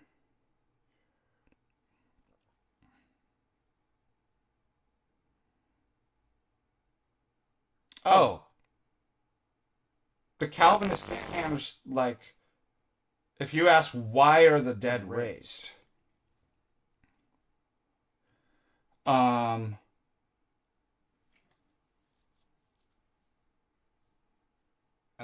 Because there's a resurrection. But the problem is the damned are raised. And raised to judgment. However, the damned in Calvinism are separated from God. However, one's only, I think this is how the argument goes, one's only, there's no need, there's a contradiction in Calvinism. The damned cannot be raised, right? To be raised is to be in Christ. And therefore, why is there a resurrection? Why is there a body? If I think that was it. That's what I was trying to look for. It must have got caught up. That's the weirdest thing. Again, it's totally frustrating trying to find something that's like, I remember when that guy called in, I wanted to pull it up. It's just like looking for a book when I want to find it for you, I can't find it. So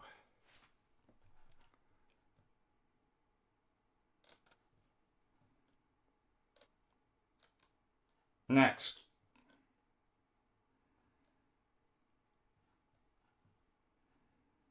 Other questions. News.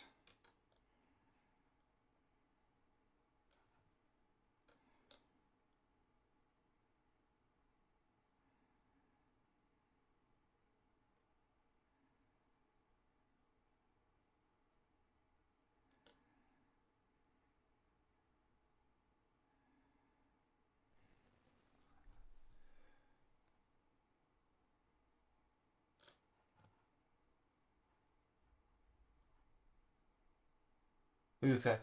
Jay's wrong because Jay says incorrect things such as pure actus heresy. You mean actus purus? That's not wrong. RCs believe in absolute identity. This guy's got to be a troll, right? And Calvin taught that Christ is punishing it.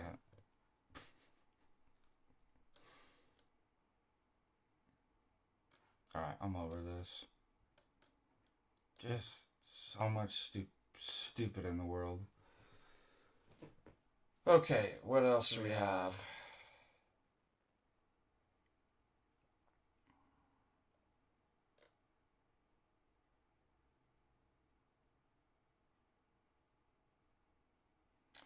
Somebody was asking me if you guys can help me too. I remember it coming up. I don't remember what stream it was. Or 1 second.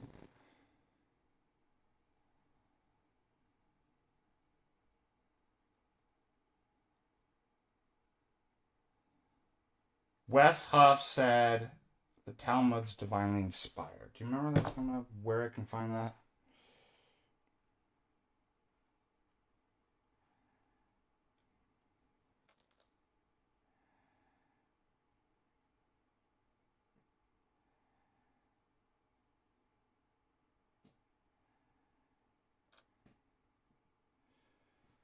Why do we have so low viewers all the time? Like, it's really deflating. I don't mean to complain, forgive me. But it's just...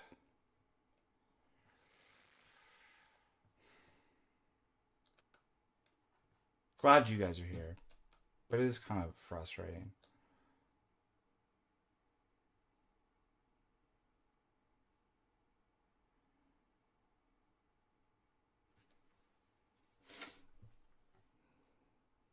Oh.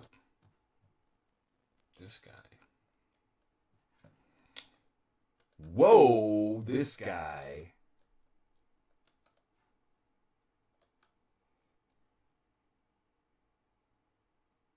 Oh, I think you're right.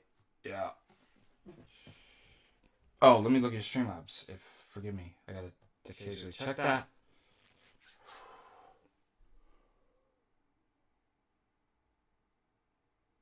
Blake. Oh, let me just read everybody's. Darth Grumpy Dad, we read. You had $5. Thank you. Arthur sent in from Sweden. Oh, 120. That's 12. We answered that question. You also sent another $12 to say the SEK, Swedish kroner. Not Danish, not Norwegian krone, but Swedish. So thank you. Just $12 just to say that. So we thank you. J Fu 101, $10 per share. Yeah, happy Friday, did that. Sergi's $5. The panel debaters with cross lays are Homomax, Absolute, O'Connor, Fagmod. Yeah. True, right? I mean, like, I'm not crazy. That you got the same vibe too. Blake, £10. Thank you for all the wonderful streams. I would love to take one of your courses, but I'm worried about being too busy for it. Great question. So it is a 16-week course. However, you have the option either doing the week by week, and you could change at any point in time, or take it at your own speed. There's people still, and even though we finished the class, I've noticed that they're still, completing the assignment. They take it as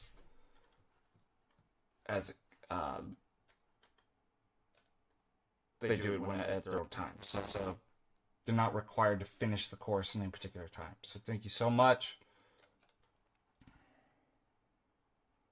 Arthur Atlas, another 129 Swedish krone. Swimming for, thank you. Michael Misner had sent $10. Oh yeah, we answered that. Father Stephen D. Young, by me answering and saying, I don't actually know anything about that. Jim Bob's blame, yeah. Jim Bob's just taking all my...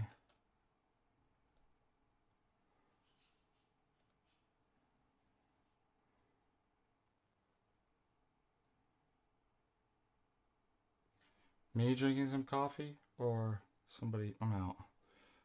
I'm out.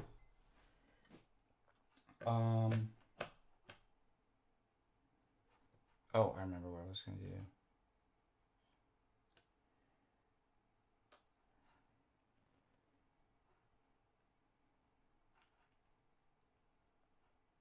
I'm confident with certain people. I'm not going to judge their salvation. The scripture says we can judge a tree by its fruits. There are certain people online, but they're evil. It's not just they've got certain vices, they get stuff incorrect. They're evil. I'm at that. And I'm at the point, especially because this anonymity, that if you're a person who's caused multiple problems, but you say you're Orthodox, I am not assuming you're Orthodox. I'm assuming you're actually the enemy. LARPing is Orthodox. Prowling as a lion seeking to whom you may destroy. People are like, they're Orthodox. I'm like, you're a liar. I don't believe anything you people say. I've seen people, why? Because they hide behind the anonymity. Oh, I know them in person. I don't know you, and I'm going to assume you're a liar. At this point, if you've caused any problems online, I'm going to assume you're a snake. What did Biden say? A dog face pony.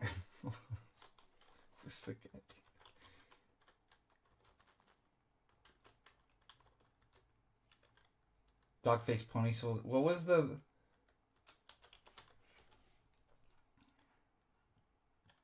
Lion dog face pony soldier? Was that what? There's nothing in my faith that says I have to assume that you're my brother. I'm assuming you're a liar, that you are a subversive, and nothing comes out. Why? Because you hide. You cause problems and you lie. And so, because I've seen people who are like, they are Orthodox. You know, there are brothers even. It's like, nope. Nope. Dog face pony soldier.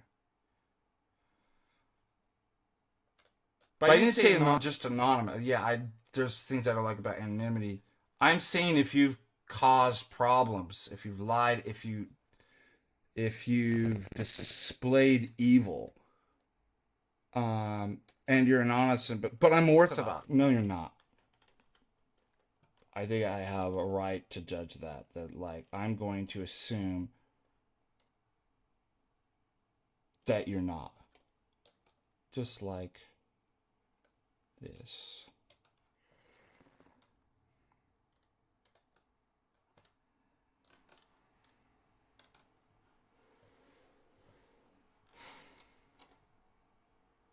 Do you know what's ironic? These people love to say unbaptized infants burn in hell. The Latinizers. Isn't it ironic if they find themselves in hell for claiming actually that unbaptized infants go to hell? And if you know anybody who's lost their child before they're... I mean, what would you do if you met somebody like this that was saying these sorts of things and you lost your child, and they're basically saying your child is burning in hell. As a parent, that's how you know these people are evil.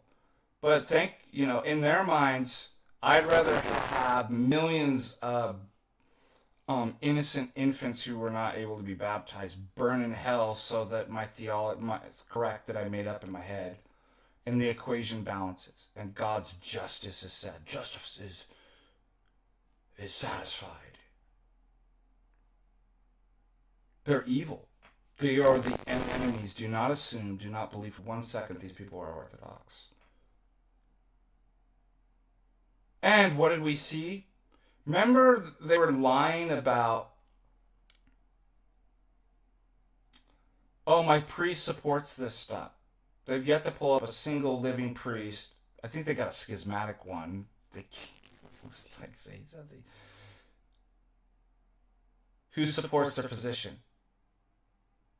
Then we find his priest even condemns him.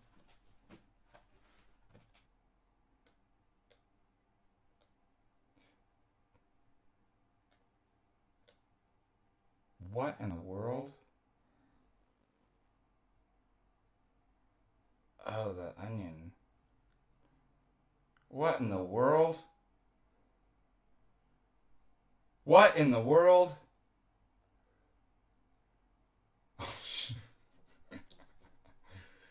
I tried to cook 6 million pizzas in 5 years, but only did. Dude, that's pretty funny.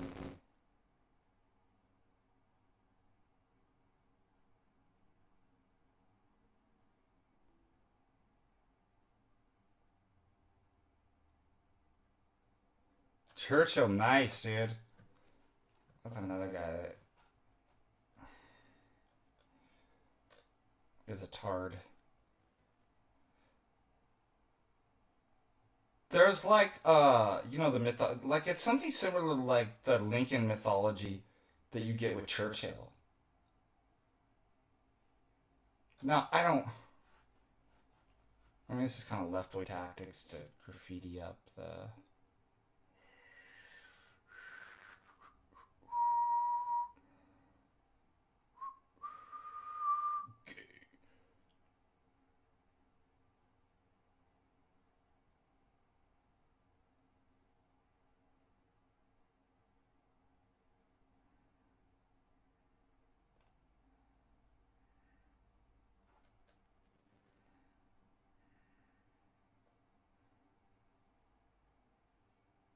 What?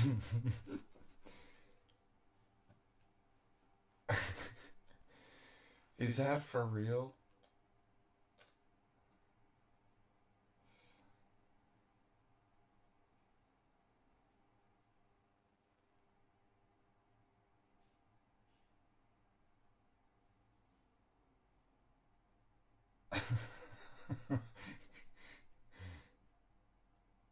Oh my gosh, man, there's just so much weird stuff.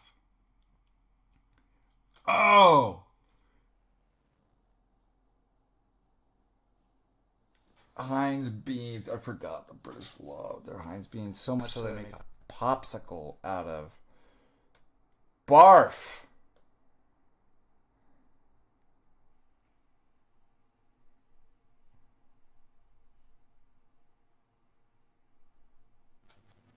What is this?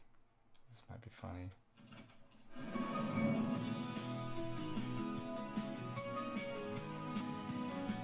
No! FC's win Amando! No!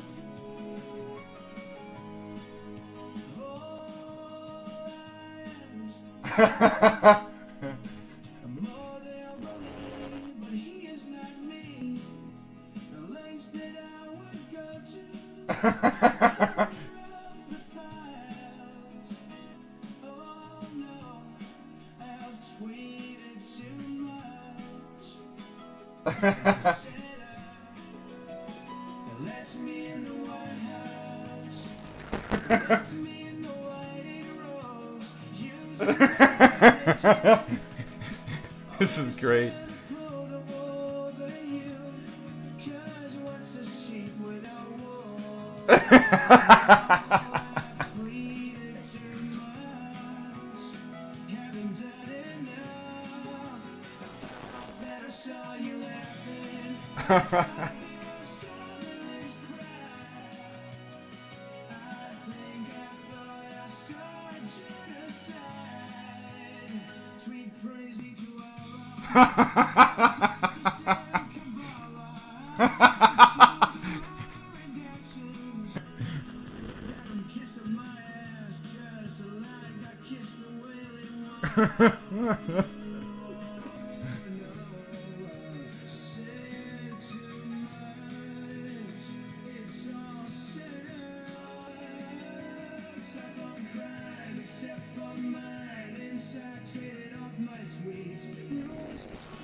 AI, man, what a trip.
Oh man, that was pretty good.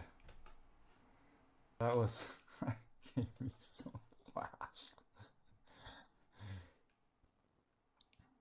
I know the J Vance picture gets me every single time.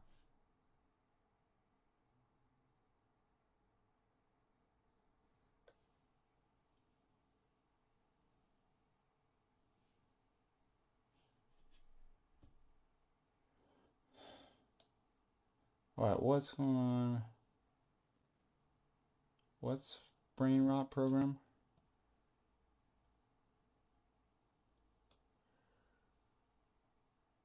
So what happens when I don't...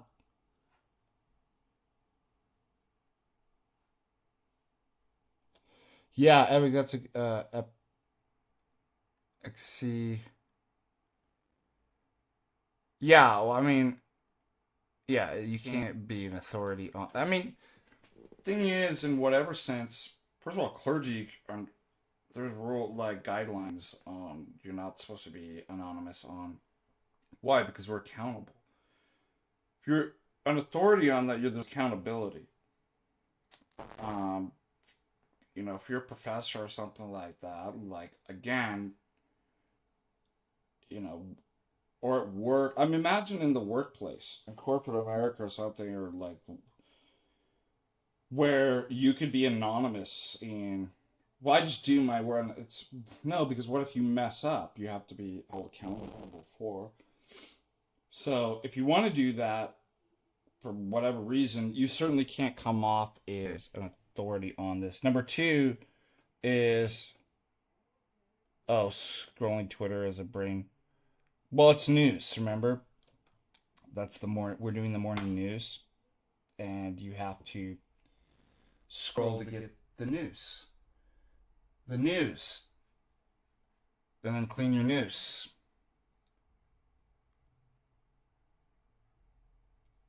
Somebody had come on a chat on with Kai, and David were doing their video, and he was Latinizer PSA dude, and he was like, "You're wrong." I'm like, "You're lady," and isn't that the great thing about the Orthodox Church? Your opinion as lady doesn't actually literally carries no weight. You're just noise. It was like, I defer. This is the classic con. I defer to the fathers. It's not me. It's not my opinion. It's the fathers. I'm like, your opinion about the fathers doesn't matter. So they want to draw you into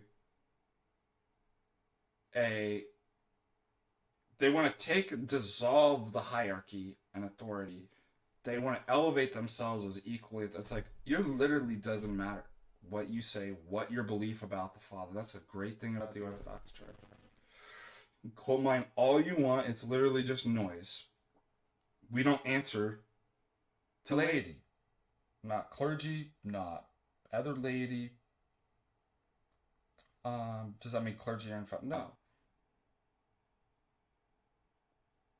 Doesn't mean, and if you do have an issue, like, you have to have what? Just like, for example, this is a good analogy. Just like you wouldn't represent yourself in court. You have an appeals process. You can do, what do? You bring somebody in who's an authority on the matter. You bring a lawyer in. So you do have that. It is your right. I'm going to read you your Miranda rights in Orthodoxy. You have a right to remain silent, which I advise. Let me read Miranda.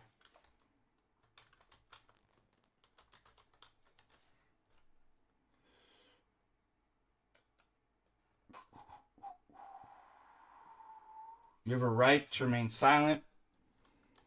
Anything you say can and will be used against you. And in the Orthodox Church. And in heaven. On Judgment Day. You have a right to talk to a priest for advice before we ask you. You have a right to have an appeals, have a priest represent you during questioning. If you cannot afford a priest, that's okay, because it's for free. You decide to answer the question without a priest, you have a right to stop at any time. How about that? I'm reading you Miranda. If a priest is wrong, you have a right to a priest and an appeals process. But isn't that kind of a cool way of thinking about it? Other than that, your opinion and everything comes out of your mouth about the fathers and what the teaching of the church actually doesn't matter. You're not allowed to teach. You carries no authority whatsoever.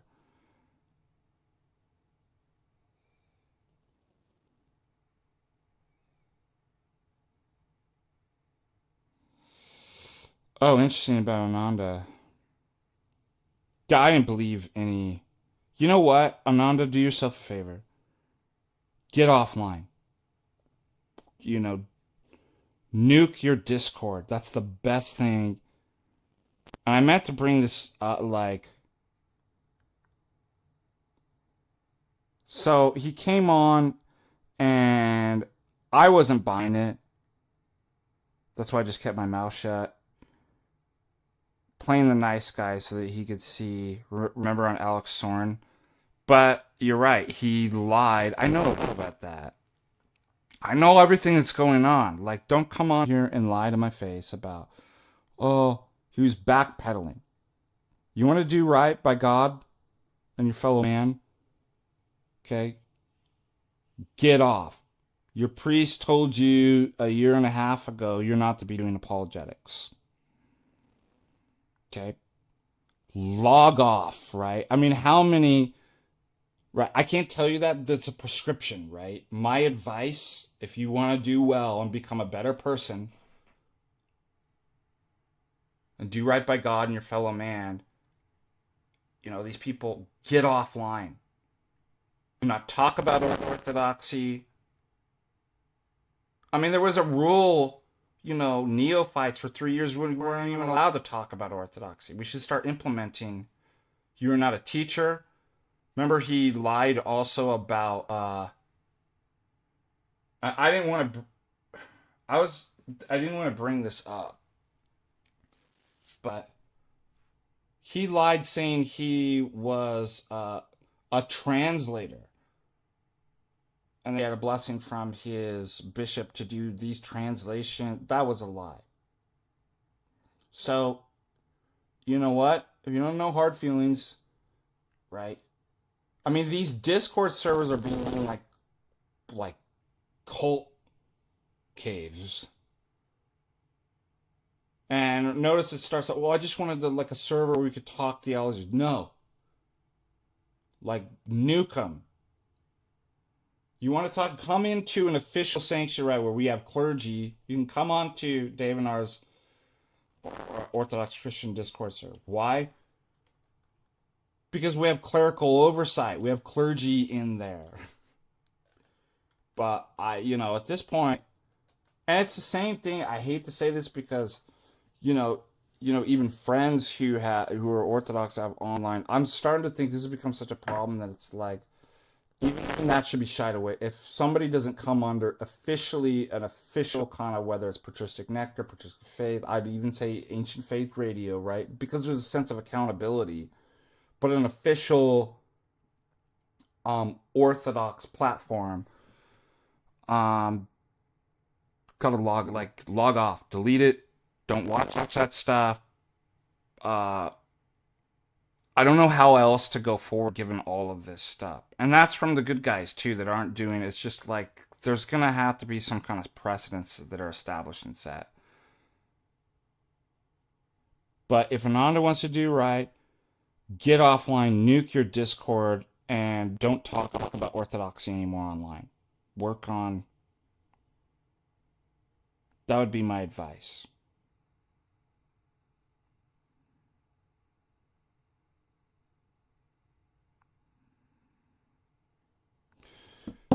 Any other questions before? I have a lot to do today, so pray for me. I've got grading coming up. We'll be doing grading streams. We'll be grading my students' essays live here, Patristic Faith. Wouldn't that be wild? Wouldn't that be awful? I would never do that to you.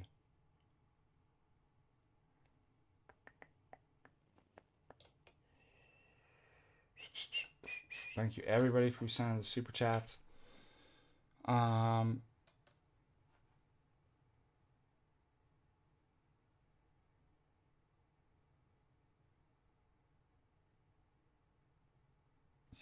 Yeah, I remember there was all the furries.